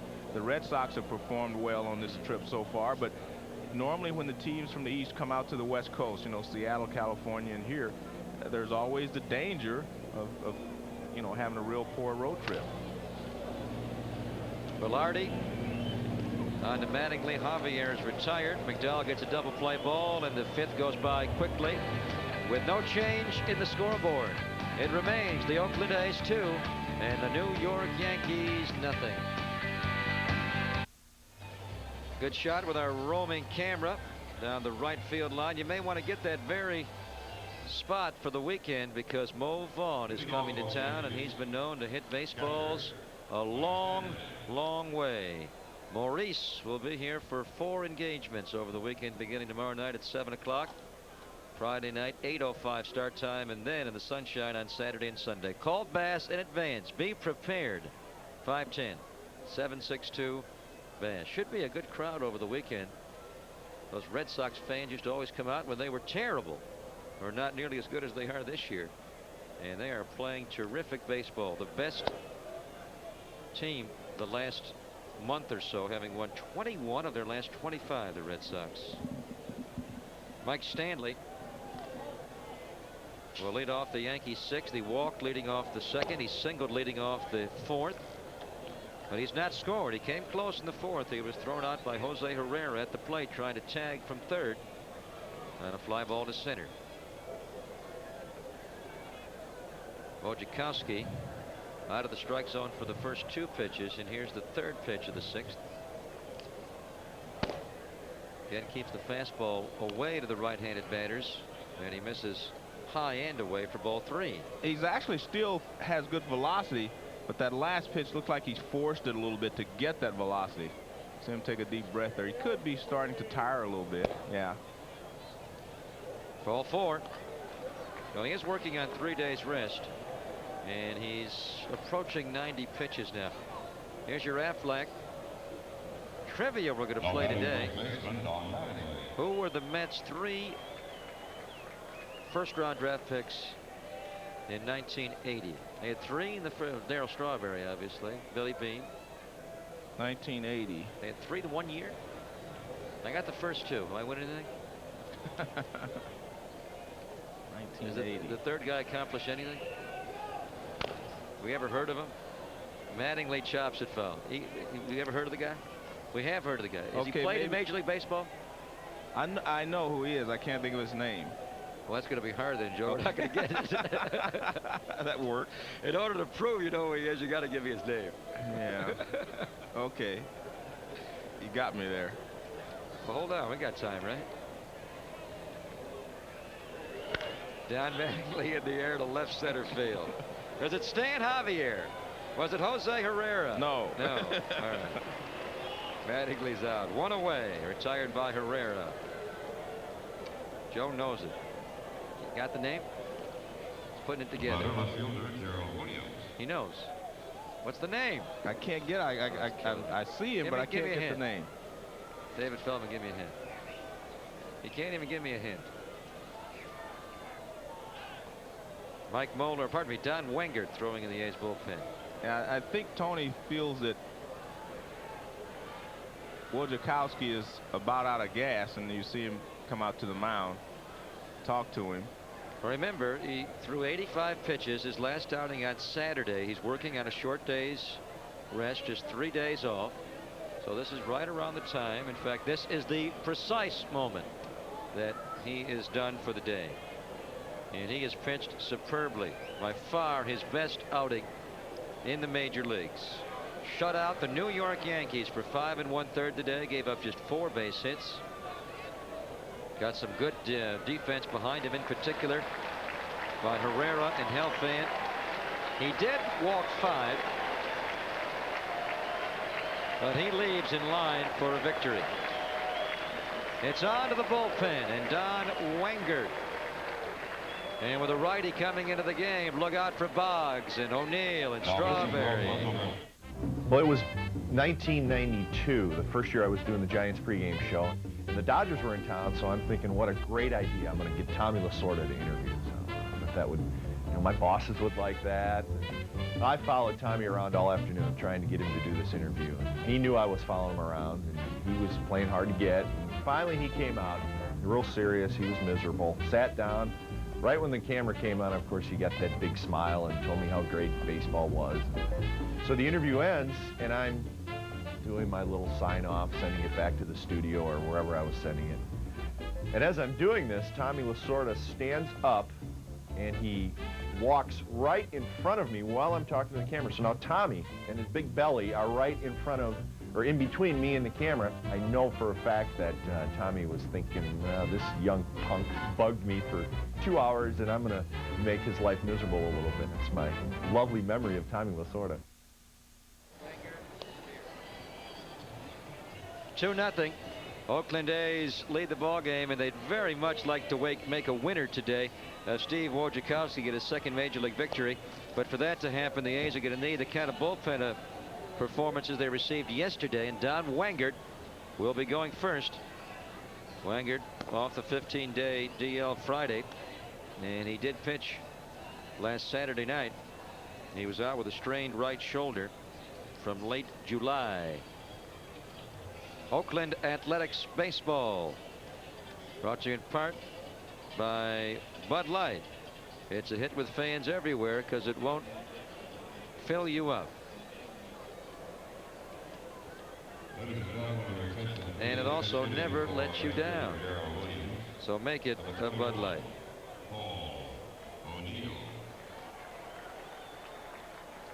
Well, we're going to see some of those Yankee pinch hitters we thought were coming, and it's going to happen right away. Scheduled batter is left fielder Gerald Williams. He is leaving. He is left, and Paul O'Neill is going to hit and then stay in the game and play left field. So La Russa obviously knew this move was coming. Right. Paul O'Neill has had a very rough second half of the year. Still a .305 batting average he brings in, and he takes a strike. One thing we should point out, Carlos Reyes not available today, and probably also tomorrow. Carlos has gone back to Florida to be with his wife. She is going into labor. In fact, she's about 10 days late, so they're going to induce labor. So he'll be away from the club for a couple of days, probably back on Friday. Reyes was very strong yesterday.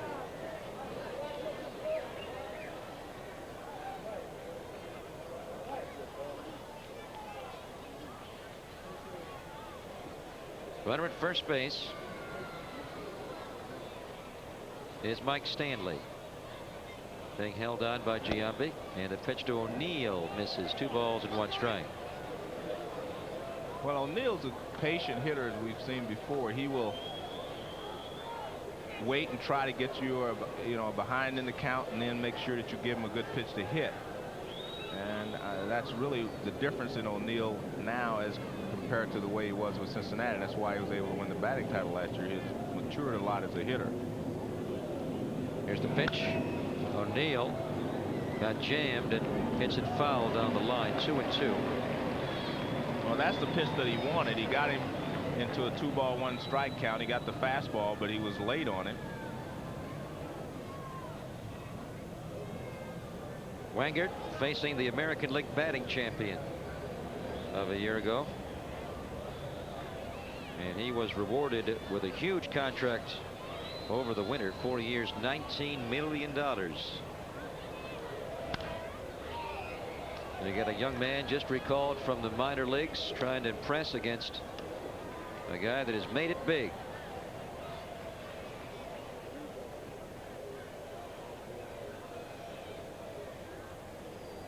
Don Wengert throws what they refer to as the 4 basic pitches, Joe, the fundamentals, I guess. Fastball, curveball, slider, and changeup.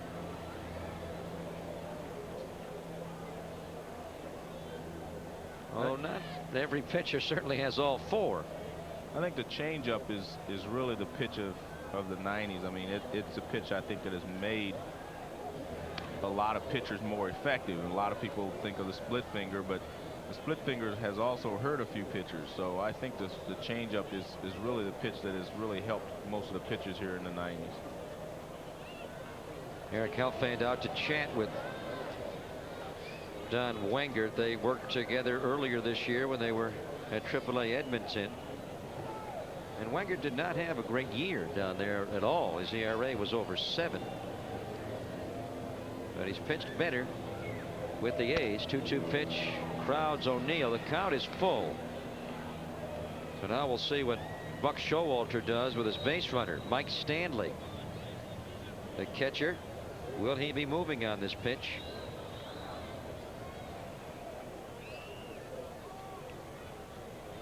Stanley goes, and O'Neill grounds a single up the middle. Stanley will go to third base, and he'll make it easily on Herrera. The New York Yankees have runners at first and third. 1 out as Paul O'Neill, and he'll be the first of what will probably prove to be many pinch hitters. In fact, here comes the next guy. Wade Boggs is going to bat for Russ Davis. Well, O'Neill with a good 2-strike hitter. See, this is just putting the ball in play. He doesn't really try to pull it. He just takes the ball right back through the middle. And that's a base hit.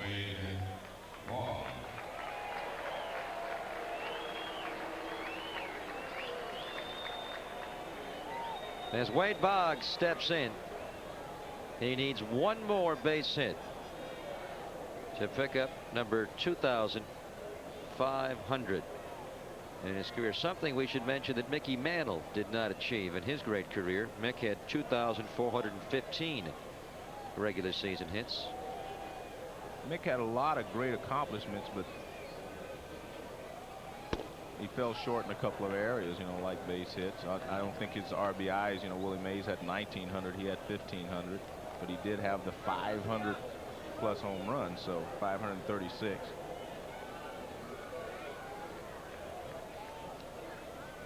Here's the 1-0 pitch. Mickey Mantle really dropped off 65, 66, 67, 68. His last 4 years were not like, I mean, from 51 through 64, he was a dominant player, both batting average, home runs, RBIs, everything. Center field play. Of course, his Yankees win the World Series about every year. Here's number 2,500 for Boggs. Stanley scores. The run is charged to Wojciechowski. Stopping at second base is Paul O'Neill. 2,500 for Wade Boggs. And the crowd now made aware of the accomplishment by Roy Steele.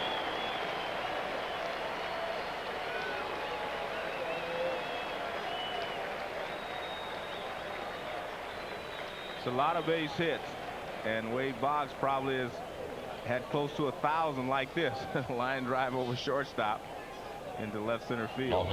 You know, that would be interesting to be able to see exactly where a person's, you know, hits actually went in his career. 2,500. They weren't keeping statistics like that probably earlier, but now a lot of teams can tell you that.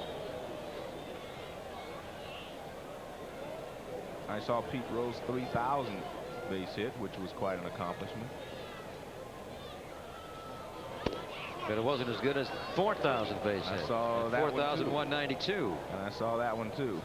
I saw all of those with Pete. I saw 2,000, 2,500, 3,000. I saw the 4,000 and the 4,192. I was a broadcaster for the game.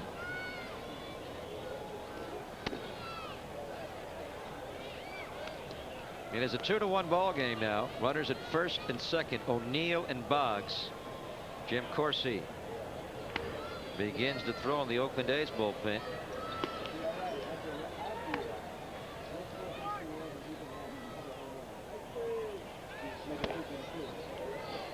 Interesting call. Tony La Russa going to the bullpen and choosing a right-hander, knowing that Buck Showalter was going to insert in that very spot of the batting order the perfect time to pull Williams and Davis out, the left fielder and third baseman, and quite conveniently go to O'Neill and Boggs. Well, he may have felt that he wouldn't do it in the 6th inning. Maybe he would do it their next at bats, but that's where Buck made a good decision to go with Boggs and O'Neill, because I'm sure if he would have felt that was going to happen here in the 6th inning, he may have not have made that particular move. He may have brought in the left-hander. Yeah. Well, although Moeller, he may not want to pitch him again today. Or Honeycutt could have been the choice to get a couple of right. You know, just to show Honeycutt so they don't bring in the lefties. Although maybe Tony wanted to get him out of the way now and not have them stacked up for Eckersley in the 9th inning. Well, that may be true too. Well, that's what managers get paid for, to make these decisions and to make the proper ones. And that's why this game is so fun to dive into, because there's so many different scenarios and thoughts that you have to take into account. Kelly fouls at Joe and the count remains full. Like this situation, you wouldn't think Showalter would get his runners moving, although Kelly does not strike out much. Kelly puts the ball in play a lot. They were not moving on the last 3-2. It may be, but you've got 2 slow base runners on base. Actually, Boggs doesn't run that well, neither does O'Neill. So he figures if he does strike out, he's going to throw him out. They're not going. Kelly fists it foul. Could be playable for Giambi. Bad leg and all. He gets there. 2 outs.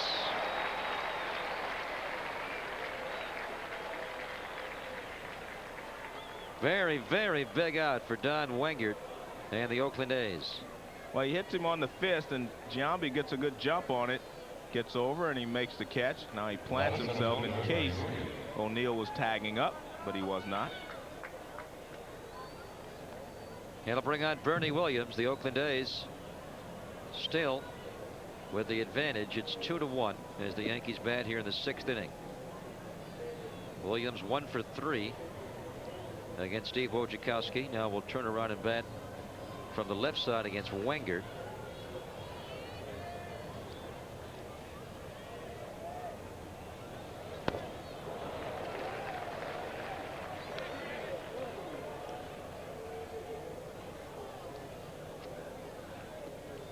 Oakland A's looking to find out about their young men, and this certainly is a guy they'd like to know more about.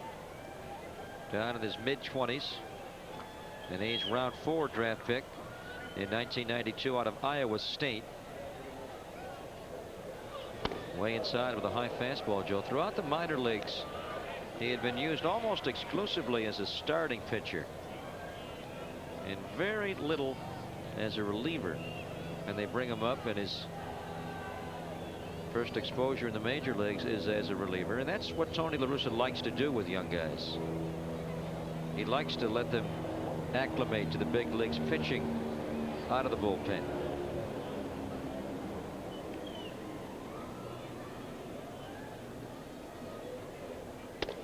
Again, comes in with a fastball.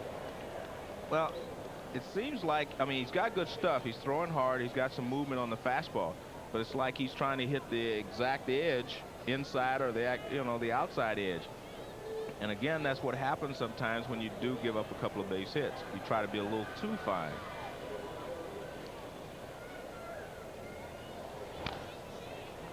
Good curveball there. Williams had to put a good swing on it to touch it. Count is 2-2.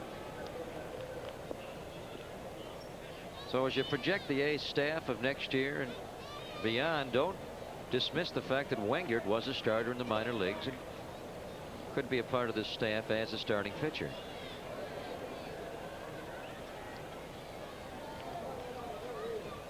Two. 3-2. Missing up with the fastball. Waiting on deck is Randy Velarde. Remember, they have Tony Fernandez, who was a switch hitter. Velarde is playing shortstop. So Showalter may look to clean them all out. He may want to save a few lefty hitters for later. Although he has Deion James as pinch hitter extraordinaire. That was ball 4. And Williams brought the barrel into the zone, Joe, and just kind of tapped it.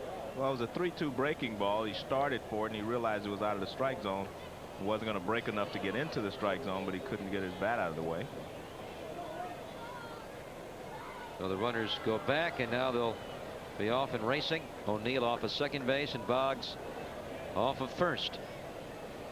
2-1, the A's lead. Yankees batting in the top of the 6th.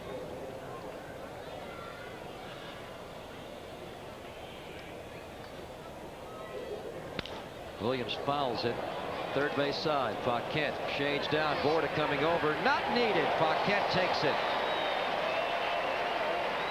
Wangert gives up the inherited run. It's charged to Wojciechowski.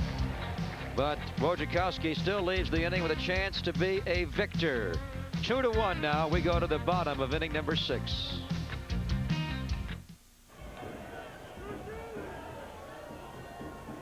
The Mariners bullpen is silent, so it is up to Ron Vallone. This is Ricky's kind of count. Ricky! Deep to left! The A's have won the game!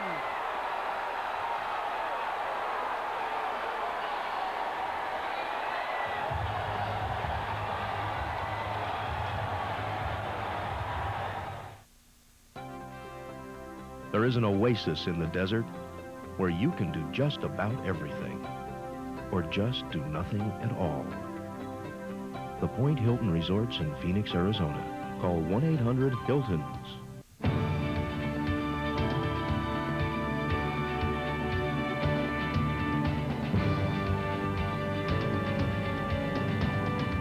You're watching Sports Channel. We have a good one today. Well pitched, well played, and it's going to go to the later innings. 2-1. A's now lead as we go to the bottom of the 6th. Come out this weekend. In fact, come out on Sunday. You'll likely see Roger Clemens pitch for Boston.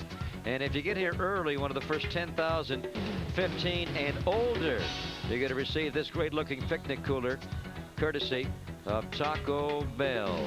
And if you're a kid, stick around afterwards. You get to run the bases.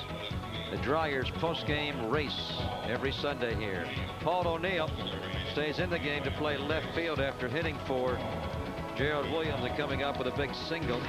And likewise for Wade Boggs. He hit for Russ Davis and drove in the Yankee run with base hit number 2,500 in his great career.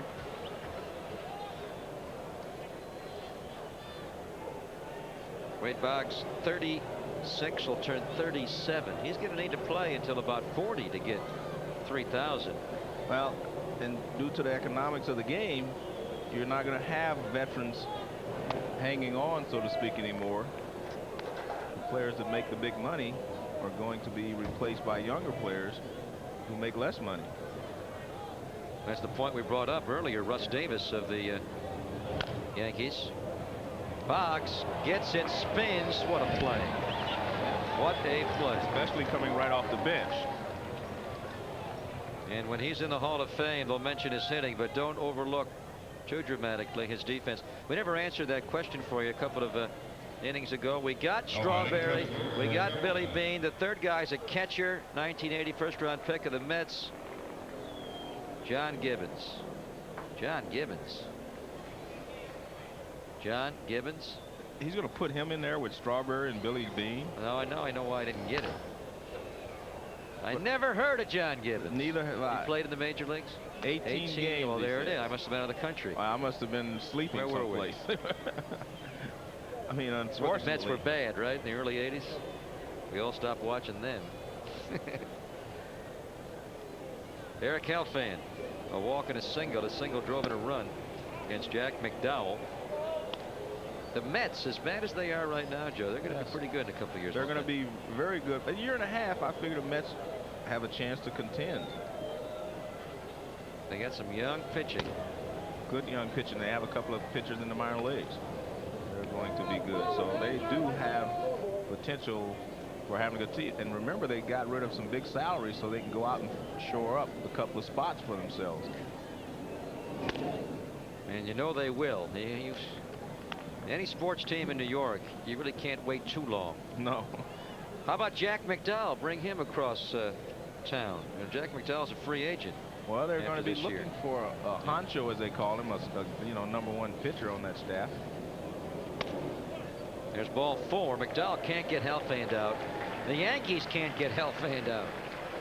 He's on base all 3 appearances today. A couple of walks, RBI single, and a run scored. He could be our player of the game 2 in a row.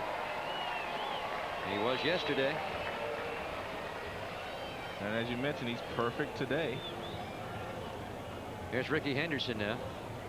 Yeah, McDowell in Queens. That would work out well. It would be back in the role he had so successfully with the White Sox, Joe, then lead #1 guy for the younger guys behind. Well, the White Sox would like to take that decision back over the winter, letting him go. And he'd be a great guy to learn from for the young Met pitchers, Bill Pulsifer and Jason Isringhausen and whoever else they have down in the minors they're going to bring up. What's his name? Billy Johnson, I believe. I have it. Count is 2-0. It's interesting how they dismantle the White Sox, isn't it? Yeah. Like that. 105 thrown by Blackjack. He's walked 7. 9 is the most he's ever walked in the major league. And only Pardon one me, strikeout. 7 is. He's tied a career high. Yeah. And 1 strikeout. That really shows you that he has not had command. Yeah, those last 2 categories, usually just flip it. 7 strikeouts, 1 walk. He has 7 walks and 1 strikeout. And he's 3-0 to Ricky, so this would be a new career high if he walks Ricky Henderson. He has done just that. So what does Showalter do? Got to let him pitch out of it. Huh? He's your best pitcher, at least one of your best, along with David Cone. Let's put it this way: he's going to pitch for a while because there's no one throwing. Here comes Nardi Contreras. Yeah, no one's throwing in the bullpen at this time. Well, it looks like they're moving around down there. You know, on the subject of Jack McDowell becoming a free agent, maybe leaving town, maybe not quite leaving town, but leaving the Yankees, going to the Mets. How about Dwight Gooden? Yeah, I saw that. He's made his play to the Yankees. He wants to be a New York Yankee. He has to wait 1 more year, though. His plea to Bud Selig, the acting commissioner, was turned down. He wanted to have his suspension shortened, but he's going to have to wait until next year. Well, I had heard that he wasn't exactly following. Pretty good timing on the suspension topic. Yeah, on that topic, right. He wasn't following his program as closely as they would like. And you have to pat Bud Selig on the back for not giving in to any pressure and saying, hey, your welfare is our main concern. We want you to be well before you come back. So maybe it's good for Dwight to sit out another year, and it also helps him to know what he's missed, right, and what you missed by putting yourself in this position. First and second, 1 out. Batter is Jose Herrera against Jack McDowell. Good showdown here for the young man, facing one of the grittiest pitchers in all of contemporary baseball. Greg, there comes a time on the mound for every pitcher when he is just throwing. Not only is his heart not in it, so to speak, but neither is his mind. He's just throwing. And sometimes he'll just try to throw harder. I think Jack McDowell has reached that point today where right now he doesn't know which way to go, because he's walked more than he's ever walked in his life, and he just can't find the rhythm that he wants. So what do they say? When all else fails, just throw it hard and try to get it over the plate. And I think that's what he's resorting to now. Just throw it as hard as he can and try to get it over the plate someplace. I don't think he's trying to hit any corners anymore. He's just trying to make sure he gets his best stuff over the plate. Well, his fastball, that may not be a bad idea. Right. Herrera backs out. McDowell pauses momentarily. The one thing you have to remember is what they're hitting against McDowell for the season, which is okay, but you've walked 8 people. All 8 of those hitters would not have gotten a base hit. That's the way he has to look at it, even if he'd have just thrown it right down the middle. No, the percentages say probably 2. Right. Or at very best 3 of those hitters would have gotten a base hit. You're right. So that means 5 more outs that he would have had if he would have thrown strikes. And it sounds simple, but that's the philosophy you have to use as a pitcher to evaluate yourself. 2-1 pitch. Herrera fouls it into the second deck. Number 44 with the Oakland A's, with number 44 watching, Reggie Jackson. Reggie still in that seat behind the Yankee dugout, or is he raced for cover? I don't think Reggie's here anymore, at least not in his seat.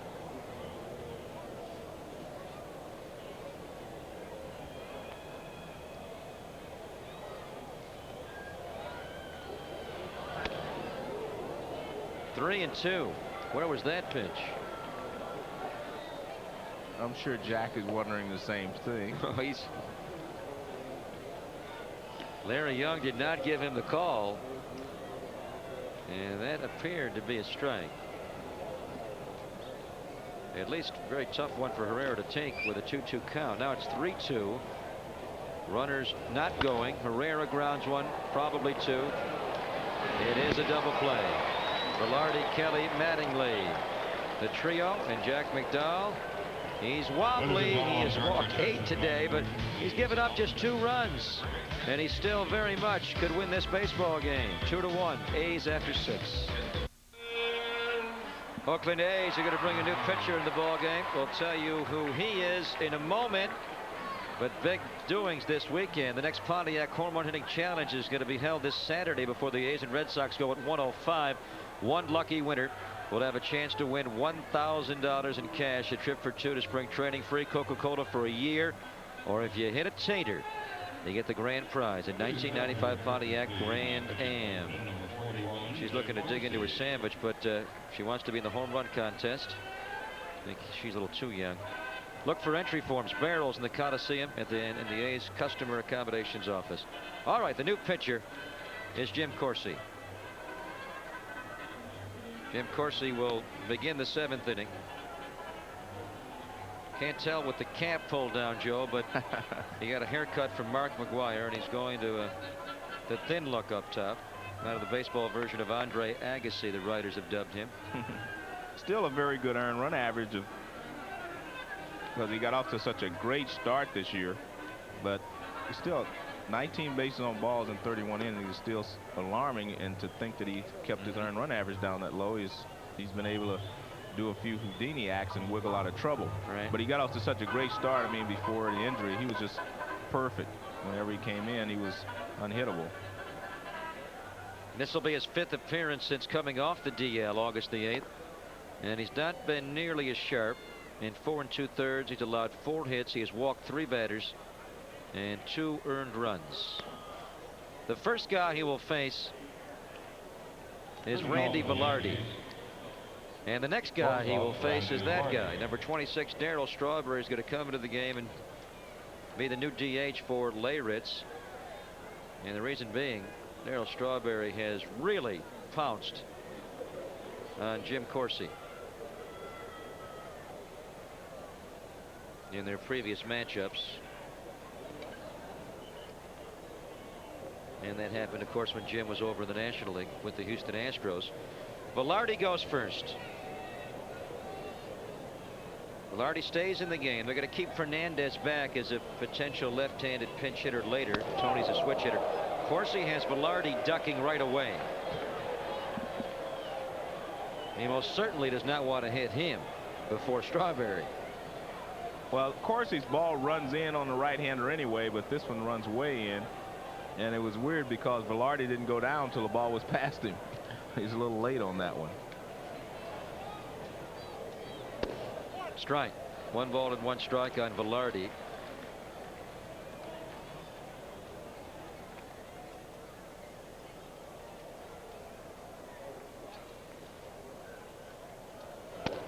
Started, stops, takes the pitch for a ball. 2-1. Velarde blasted a 2-0 fastball down the middle of the plate from Wojciechowski his last at bat for a double. He is 1 for 2. He's also walked today. Reached base twice. Curveball he fouls. 2-2.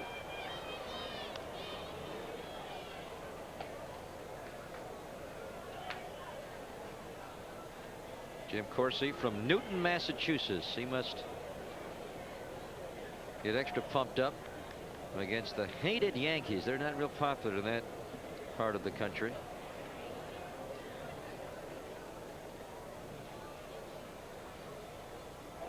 Again, coming way inside.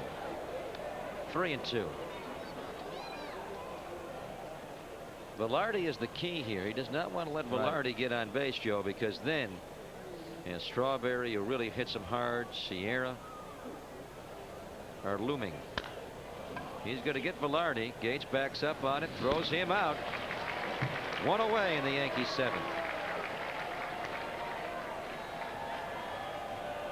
And George Bell, Bo Jackson, and Darryl Strawberry have been the guys that have taken Corsi out twice or more.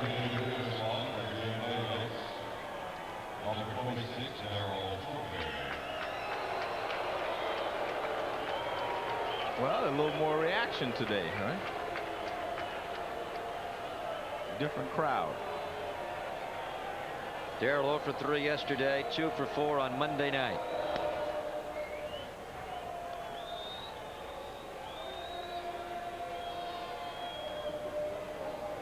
Rick Honeycutt is getting ready for Mattingly, O'Neill, and Boggs. That's going to be later. The on-deck hitter is Sierra, and you probably would want him to bat from the left side. Darryl Strawberry flips it down the left field line. It's a foul ball. Javier's got it. 2 outs. Javier went a long way for that baseball, and he ran it down. Well, Strawberry was late on this fastball. It was tailing away from him, and he hit it in the air. And you're right. Javier just goes a long ways, and he gets there and makes the catch.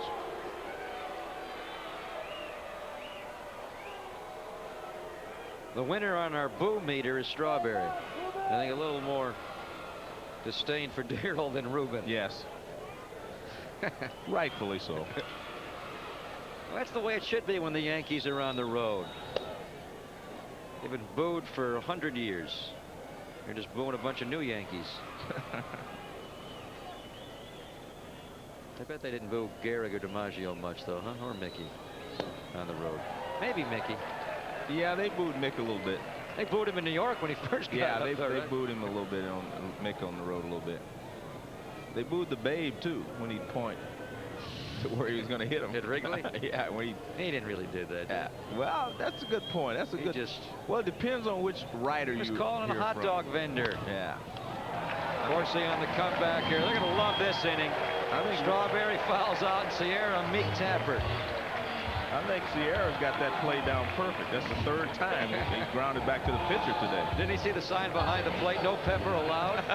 He's playing pepper with Corsi all day, and he's 0 for 4 today. So Corsi a tidy 1-2-3-7. They are stretching here in Oakland. We'll check the scoreboard. Brought to you by MasterCard. Remember, it's more than a credit card. It's smart money. Alvarez Bergman goes at 4:05 our time in Detroit and Toronto. The Indians and Blue Jays will go. Texas will pitch Bobby Witt, 1-1 at his return to Arlington. The rookie Rick Kripke, who pitched against the A's on Friday, will pitch at the Kingdome tonight.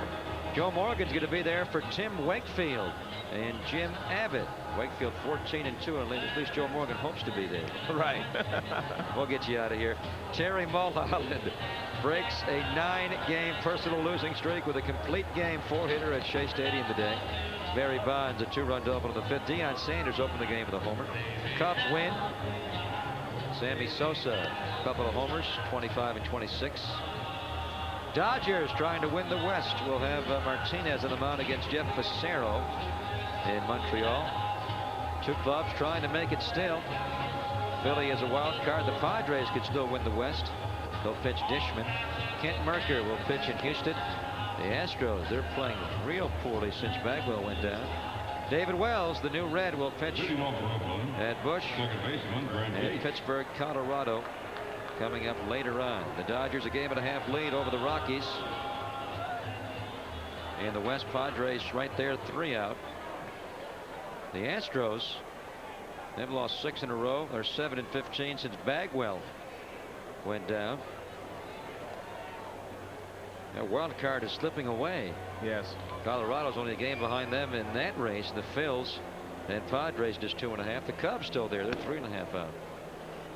Everybody's got a shot. Just about everybody. But again, that's good. That's good. It is if you own a baseball team and you want them to watch in September. Right. Thank you. In September is the point. And it could get even better. I mean, but I think everything will flush out with about 10 days to go. I think it'll flush out and you'll have your wild card teams as well as your divisional winners by then. There's the Corsi look. Mark McGwire giving him the Agassi. Steve Kedman in the Chronicles asking for help from his readership to give him a nickname. Boggs, he needs help here. Well, he does make the catch, but he fought it hard.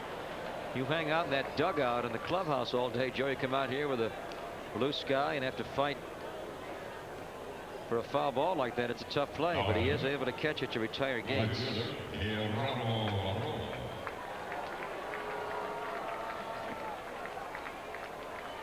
Geronimo Baroa. Baroa home run in each of the first 2 games of this series. Has only reached base on a 3rd inning walk. Geronimo has hit safely in 22 of his last 24 games entering play. Remember, he had that long hitting streak, a 17-gamer during that time.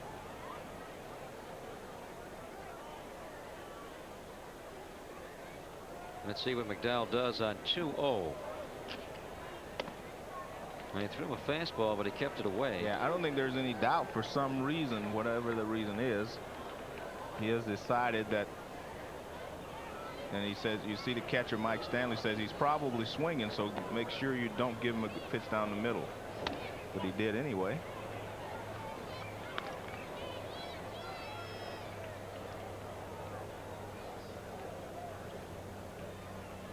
Count is 3-1 on Baroa. Game of fastball there was a good one in. Pat Kelly trying to get the ball in his glove, and he does. 2 outs.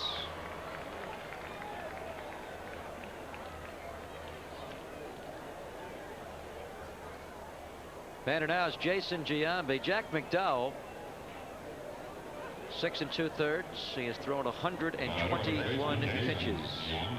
That's interesting, though. We charted Van Poppel at one game, and he was 145, and he didn't walk 8 players, 8 hitters, or 9 now that he's walked, but he threw more pitches than Jack did. And Todd had a lot of full counts, a lot of 3-ball counts that night against Seattle. He would bear down when he had to get the batter out. Jack doesn't mind if you take first today. He just figures I'll get you later. And by and large, he has, with the exception of Helfand and Gates, who came up with RBI singles. He has gotten the outs in typical McDowell fashion when he most needs them. Count is 0-2 on Giambi. Giambi, a couple of walks and a single to center.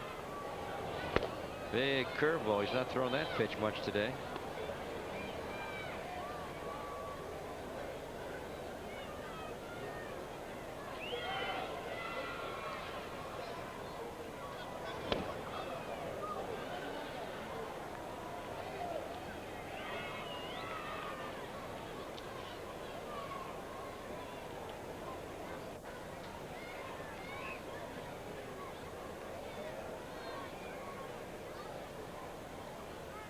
Two pitch.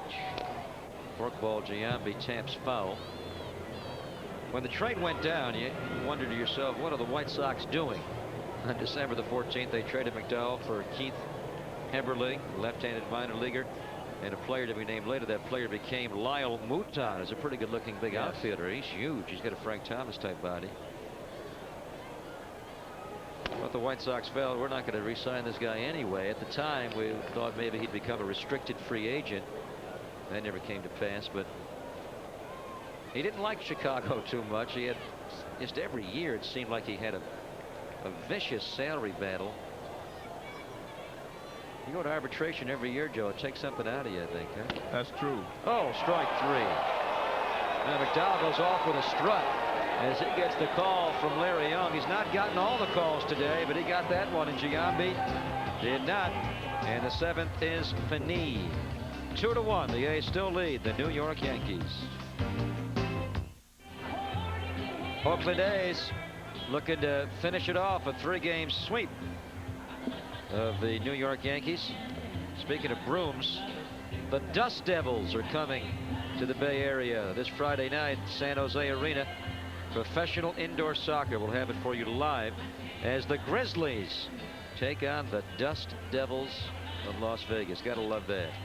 There's Jack McDowell, a bit of a daredevil, Joe. He's been living on the edge all day. He got a big call here against Giambi. Well, it looks like a changeup or a palm ball or something. And it was a delayed call. Who's it, Jack? He's yelling at Larry Young. I don't know who he's yelling at. I think he's yelling at the umpire. What is he saying? You should have given me those something before? about Mr. Whipple and Sherman squeezing me? Oh. I don't know. Yeah, I think that's... Yeah, he may have been. Was he mad at Giambi? Well, he may have been. He must have said you swing at the pitch or something. No, it was sit down. We couldn't quite read the lips. Yeah, that happens sometimes. Sit down. That's Gary Radnich's line. He can't use that. We'll sue him. Well, they think you're squeezed. They think that sometimes you're begging up there, they call it. That's what got Mike McFarland and Tony Phillips into their battle. Yeah. McFarland told Phillips, "You're too good a hitter to whine on every pitch. Just get back in and hit." The next thing you know, they're nose to nose. Red Sox and Angels go tonight. In fact, Joe's going to work the game tonight. They got to get you out of here next 20 minutes or so. But it's Wakefield pitching for Boston, and he's not going to be able to hit anybody with that, right? So it should be peaceful tonight. Well, on that side, anyway. Maybe they should start Clemens. First pitch, let him hit Phillips, and then take him out. Bring in Wakefield. I don't think Phillips got hit last night, did he? I don't know. I don't think he did. He just did all the talking. Yeah. Jim Corsi gets a couple of strikes on Mike Stanley. This very likely will be the only guy who'll face this inning. And then you go to Honeycutt. Honeycutt would come in after Stanley to face Mattingly, O'Neill, and Boggs. And then in the perfect scenario, Eckersley comes on and the A's win the game, right?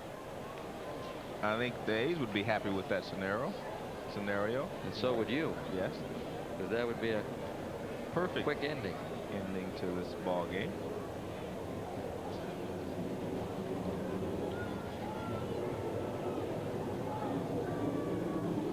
Mike Stanley, a tough guy to get. The A's have not retired him all day. Pair of walks and a single, and he scored the Yankees' only run.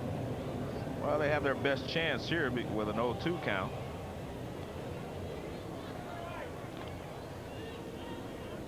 And after 0-2, it becomes 1-2, and now we'll see what Corsi gives him. Corsi with that great sinker ball, and there it is. May have been a slider, actually, on that movement. Either way, it works. Stanley is done. Strikes him out. Corsi, a good outing today. All 4 guys, La Russa wanted them to get out. He got out. And you mentioned a good sinker. This looks like a sinker. That's a good sinker. Okay. That is not a slider. And Stanley chases it. And he becomes a strikeout victim for Corsi. So the baton is handed over to Honeycutt. He has a lot of work to do. Don Mattingly, Paul O'Neill, and Wade Boggs. Those 3 guys are his. I remember being like 10 years old playing Little League, and the pitcher threw the ball so hard that I was scared. I had to go to the bathroom so bad. It was like everything I took just to hold on. I'm telling you, I was scared to death. He wraps it to McGuire. He'll take it himself. Eckersley has 300 saves. I've been living it since I was like 5 years old, so it's just been a part of my life forever. I can't imagine life without baseball. I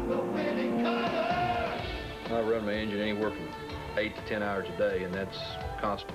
I've been using Pennzoil a little over 20 years, and Pennzoil has always stood by me. It's never failed me. Now with the revolutionary Pennstar molecule, Pennzoil clings to moving parts, works like liquid ball bearings. Pennzoil says it works like liquid ball bearings. It must, because it just keeps on rolling. Quality Pennzoil motor oil is available at Craig and Auto Parts. Well, Joe, this has been a very entertaining baseball game. Just a great game to watch. A lot of good defensive plays, timely hits to score our 3 runs combined. And now we get to watch 4 guys who have achieved a lot in their respective careers. And they're going to battle. Rick Honeycutt is the one guy who's going to do it for the A's. And he's going to go after Don Mattingly, Paul O'Neill. And whether it's this inning or next, he's going to have to get out Wade Boggs. So this is going to be 3 good showdowns to savor. Well, the interesting thing is that Honeycutt is doing all this at age 41. I mean, he's bounced back. He was off to a slow start. He thought about retiring. He has bounced back. But I think he matches up very well against all 3 of these hitters. He has the pitches to get them out with. There's a good sinker that he can use on Boggs. He has the breaking ball that he can use on O'Neill and Mattingly if he so chooses. A lot of people may not remember that Honeycutt was a great starting pitcher for the Texas Rangers. Great sinker ball. That was his main pitch. He threw the slider and the curve, but he didn't throw it a lot. But his great sinker ball pitcher when he was traded from the Texas Rangers to the Los Angeles Dodgers. For Dave Stewart. Yeah. And, you know, we've tendency to forget because Eckersley has overshadowed him in his very strong career in the bullpen, but it's very similar to Eckersley. He was a lifetime starter with Seattle, Texas, and the Dodgers, and then came into the A's staff and became the setup man. And even at age 41, Joe, there are not many, if any, that are better in this role than Honeycutt. Right. When getting out left-handers, he's, if not at the top of the list, certainly in a very small group that you want in these situations, and he's handled Mattingly well in their previous matchups. Misses with the first 2. 2-0 to Mattingly. A good sinker baller can handle a lot of left-handers because he can run the sinker back in, which keeps the left-hander honest, and then go away with the breaking ball. Now he'll have to rely on his sinker. Misses in. This is not the way he wants to start. 3-0 on Mattingly. It's a 1-run game. Yankees batting with the bases empty in the top of the 8th inning. And now they have the tying run on base.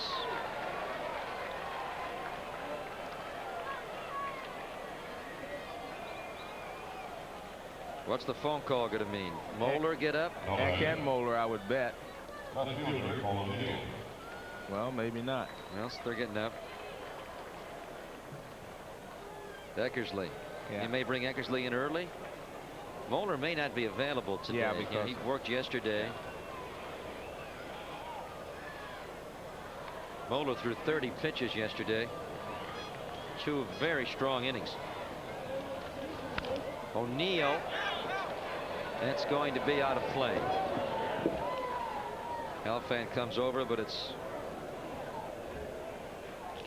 good 12 to 15 feet off that screen for strike 1. Paul O'Neill, 3rd at bat against Honeycutt. O'Neill, the lifelong National Leaguer, then came over to the American League via trade from the Cincinnati Reds. This is his 3rd year with the Yankees. Roberto Kelly was the guy the Yankees gave up to get O'Neill.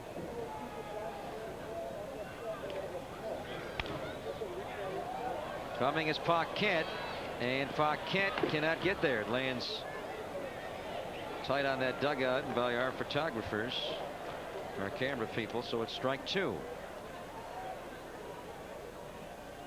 O'Neill, a couple of foul balls just out of reach.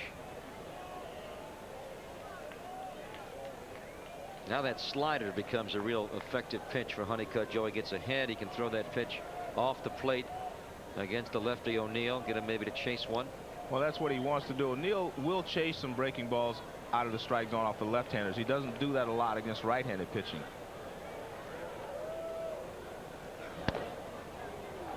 He went with the fastball. See, he wants to get a ground ball, but that was more of a strikeout pitch if O'Neill swings at it up and out of the zone.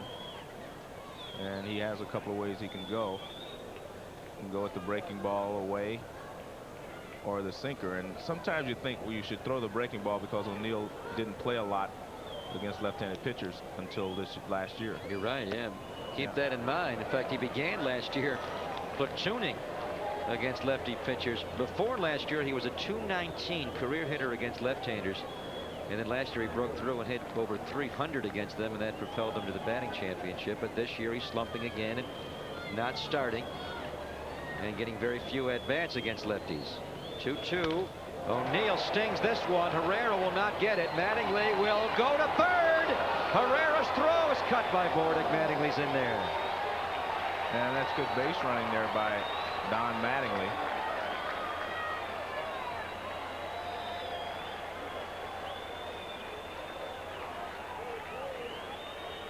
See, he did exactly what he didn't want to do. He got the breaking ball up and over the middle of the plate. He tried to get him to chase it to pitch before. Now watch this breaking ball. It's up. So you see the target's low, but that pitch is up. And he lines it in the right center field. That's good hitting, too. You have to give O'Neill credit. He stayed with it with 2 strikes and hit it in the right center field. But it was really good base running there by Mattingly. Well, he won't get many better matchups than this. Wade Boggs is the batter. The Yankees have the tying run at third base, the go-ahead run at first base, just 1 out. And Boggs is the one guy you're surprised that he's not in the lineup against lefties. You don't win batting titles not hitting everybody. He hits everybody, including Honeycutt. But I think again Buck was trying to shake up his veterans and shake up this ball club, his ball club, because they have been struggling. And he just may not be happy, you know, with the effort that his team is giving him, not picking on any individuals. He just wants to shake them up. Mattingly would tie the game. O'Neill would give the Yankees their first lead of the day. Strike. 1 ball and 1 strike on Boggs. And Boggs obviously doesn't like that call. He thought it was inside. Watch, this pitch starts in, and Boggs first is going to swing at it, and he decided not to.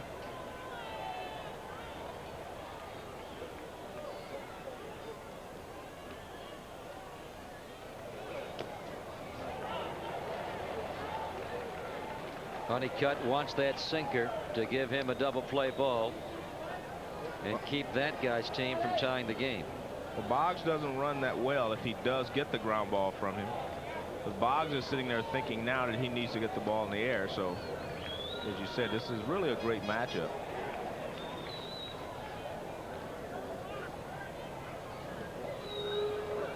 Boggs fouls it. Count is 2-2.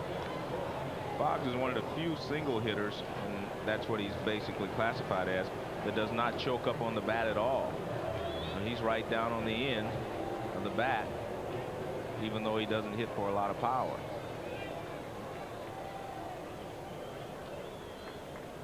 Yeah, right on the end.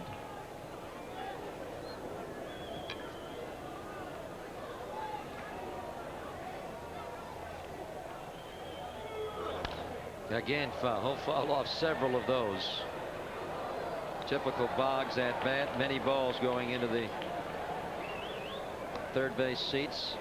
Well, Honeycutt's trying to get the sinker in under the hand so he can get the ground ball, but again, Boggs is trying to get the ball in the air, so we'll see who wins this battle. Count is 2-2 on arguably baseball's best 2-strike hitter the last decade. A's led 2-0. Yankees got their run on a Wade Boggs pinch hit single in the 6th. Again, fouls it off. That was a dangerous pitch in that it was a slider. Again, it was up a little bit, and that's the kind of pitch that you will hit in the air.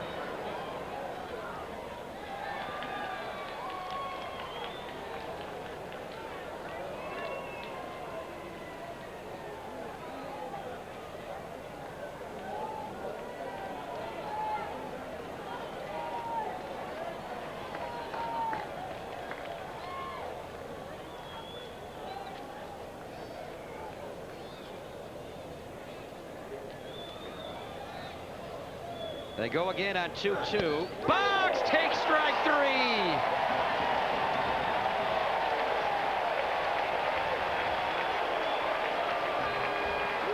Needless to say, it had to be an excellent pitch to get Boggs, but again, it was that sinker back on the inside corner. Boggs was protecting out over the plate, and watch this ball goes back inside. You see the target there by Helfand. And strike 3 call. And, you know, they got Boggs out yesterday on that same pitch to open the game. Todd Van Poppel got a strike 3 called against Boggs inside. Wade Boggs has struck out 3 times on this series. Monday night of the pitch in the dirt, and twice on that same pitch, crowding him in. Well, it's interesting. They're going to let Honeycutt pitch to Kelly.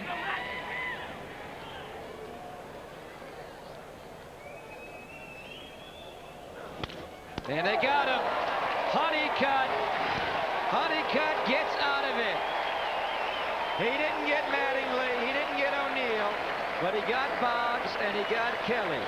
And the Yankees still have 1 run, and they need 1 more. We go to the bottom of the 8th. September on Sports Channel. The Giants and the A's take a wild card run. The Grizzlies make their playoff push. Cal and Stanford kick off the season. Triathletes escape from Alcatraz. Pac-10 volleyballers spike it up. The Bear Territory boys go out of bounds. The Spiders skate into San Francisco. Northern California golfers mount a quest for the cup. And college football Saturdays hit hard with a Pac-10 Game of the Week. All in September, all on Sports Channel.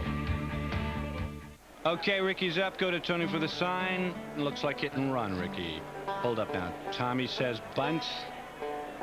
Tony says hit and run. Ricky, give us a sec, will you? Here. Okay. Ricky, it's your call. Yeah. That'll work. Good. Sunday, August 27th, the A's take on the Red Sox. The first 10,000 adults 15 and over receive a picnic cooler bag courtesy of Taco Bell. For tickets, call 762-BASS. Well, a lot to chew on after this game is over.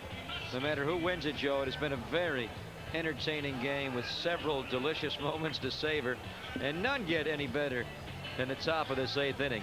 And Rick Honeycutt coming in. Very tough pitch for Wade Boggs to take for strike 3. Pitch appeared to be a little in, but Larry Young gave Honeycutt the big call. And then Pat Kelly is the last guy he gets. You have to figure that La Russa let Honeycutt stay in the game to pitch to Kelly, because had he brought Eckersley in, more than likely Showalter would have countered with Deion James, a lefty pinch hitter. So it all worked out for La Russa and Dave Duncan. Well, it definitely worked out, but great pitches there by Honeycutt to Boggs, because Boggs is a guy that you just do not figure to strike out in that situation.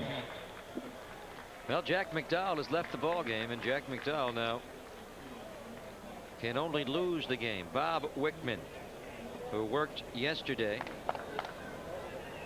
out of the bullpen for Showalter, will come in and work again today. He'll be facing Paquette, Javier, and Bordick. Paquette fouls the first one.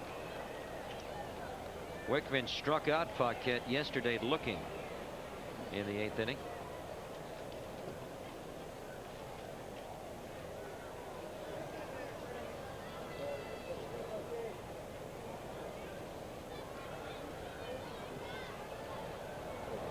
Pitch, 1 ball and 1 strike. Honeycutt did his job. Corsi did his job. Steve Wojciechowski did his job. And now it's on to Eckersley. He does his job, and the Oakland A's win. And his job is Wickman. No good pitch. 1 and 2 on Paquette. His job will not be as difficult because all those tough lefties now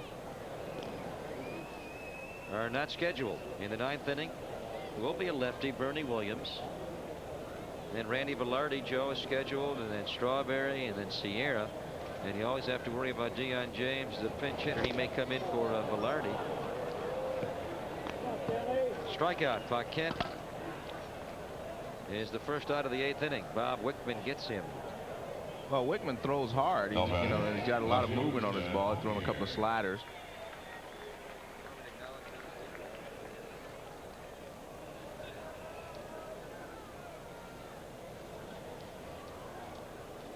Stan Javier, former New York Yankee. Stole his 22nd base of the year and scored the A's first run back in the 4th, driven in by Eric Helfand. Helfand's having a very strong homestand. Some big hits, and he's really been catching well. In fact, he's playing so well right now, George Williams can't get in the lineup. Well, the plus here is not only is he playing well, but, you know, when Steinbach comes back, he will be rested. And, you know, that's down the stretches where you really need Steinbach. Obviously, would like to have him every day you want him to play, but if you can give him some rest and not lose a lot, as the A's have done here, he can really be effective down the stretch. Because when you're a catcher, it wears on you over the course of the season, and if you get a few days off, it always helps you.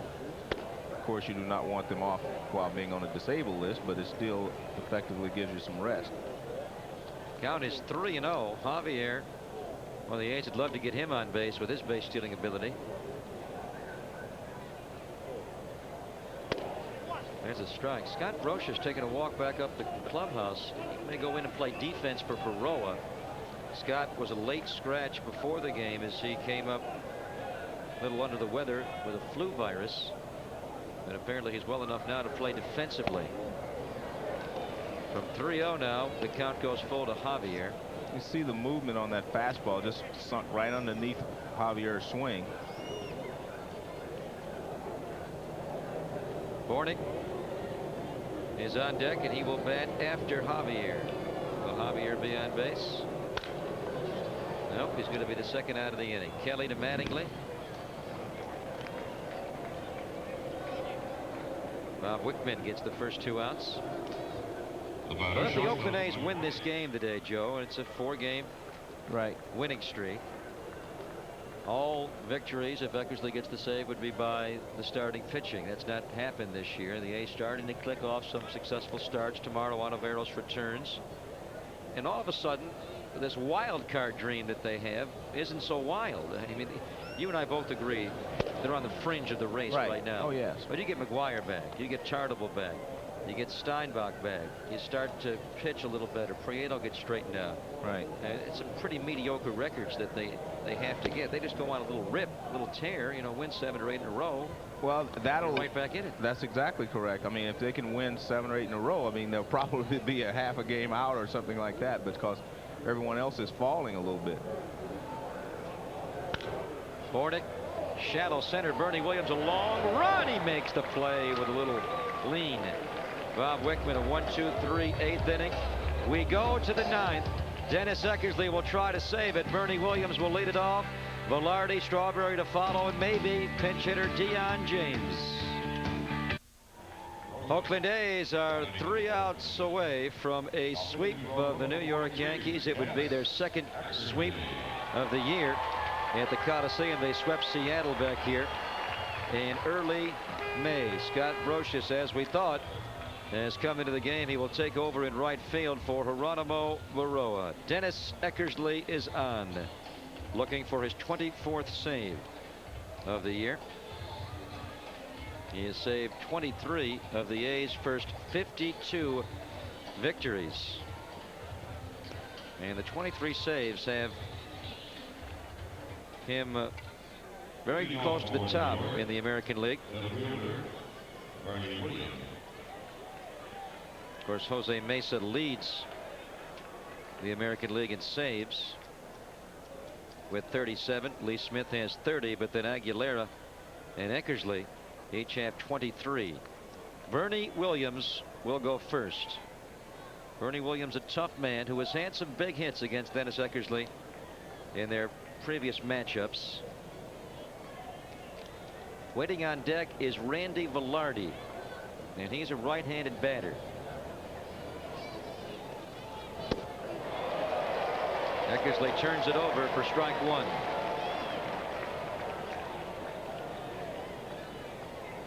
Five for 10 lifetime against Eckersley, and 1 a couple of years ago. Saddled Eckersley with a blown save. 0-1 pitch. There he go. Yeah. Third base umpire Dale Ford on the appeal from Larry Young says strike 2. That'll drop Paquette back at third base. He was playing very tight. Even with the bag, even in a couple of steps and tight to the line. Now he gets to back up a bit. Don't have to worry about the Williams bunt now. Eckersley comes way in.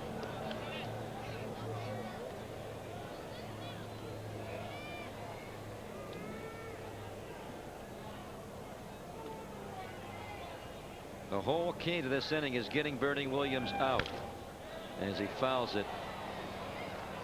With Eckersley, as you know, if he allows a player of Williams' speed to reach base, he does not hold runners well with that high leg kick. It's almost like a double, so you need to get him off the bases.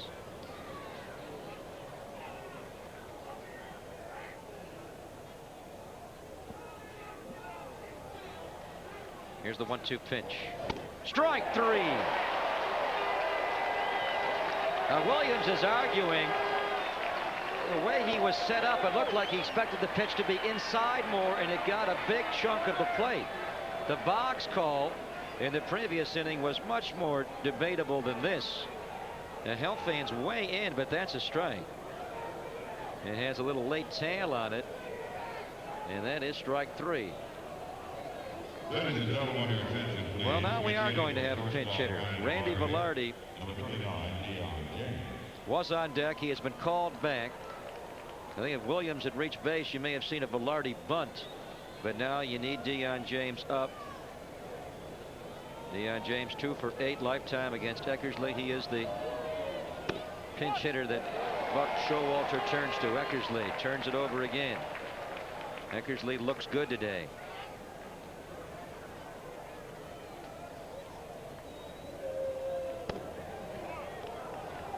Pitch taken for a ball. 1 ball, 1 strike. On deck, another lefty batter, Darryl Strawberry, and then Ruben Sierra would bat lefty. So to get this save, he's going to have to go through 3, possibly 4 left-handed batters.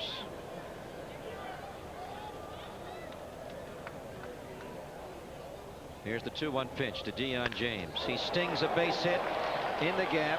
Herrera comes over, circles it, and James will stop with a 1-out single.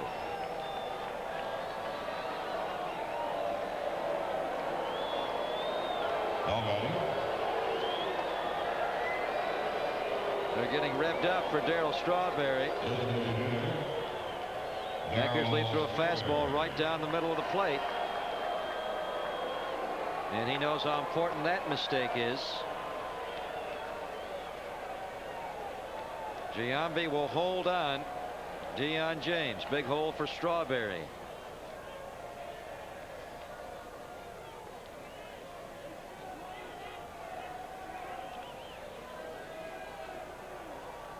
Eckersley has really controlled Darryl Strawberry in their previous matchups. Of course, remember, that's all going way back in time, back to the Cub days. Big chopper. Gates for the lead runner. They got one, and Bordick holds the ball. Nice play by Brent Gates. That ball was chopped. It was not an easy play to get the lead runner with James running into his line of sight.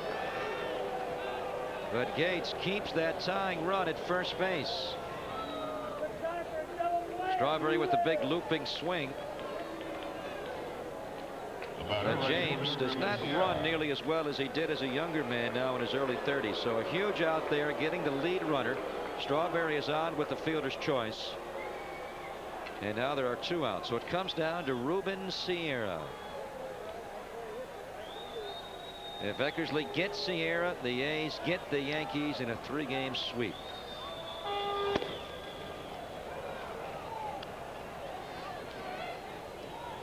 This should not take long, right? You have one of the greatest control pitchers of all time against the very aggressive Ruben Sierra.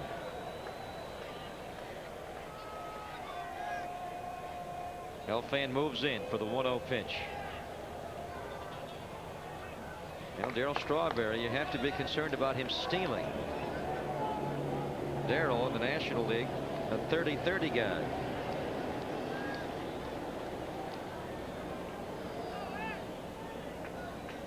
He's not getting much of a lead at all. Sierra fouls it back.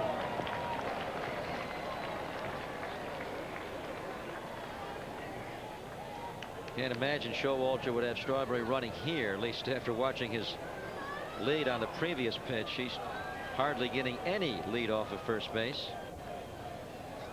Darrell's played so little baseball the last couple of years.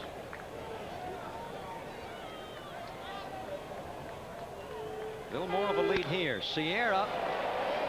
That's going to be a foul ball. Paquette and Bordick. It is dropped.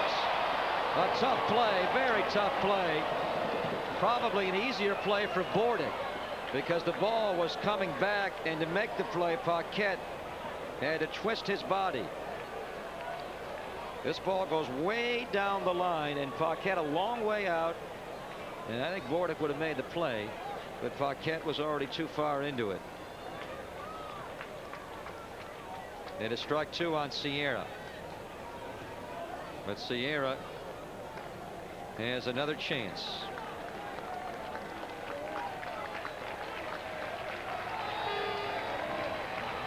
One more strike, and the A's sweep the New York Yankees.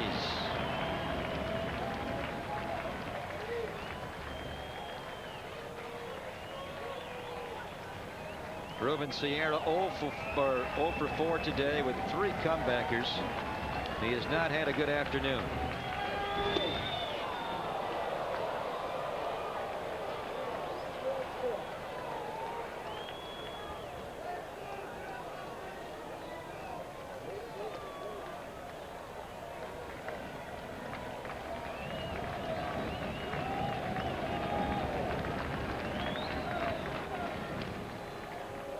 Strawberry was getting virtually no lead the first couple of pitches, but he has taken a bit of a bigger lead. But boy, that'd be a big gamble to have him running now, especially with Sierra's extra base power.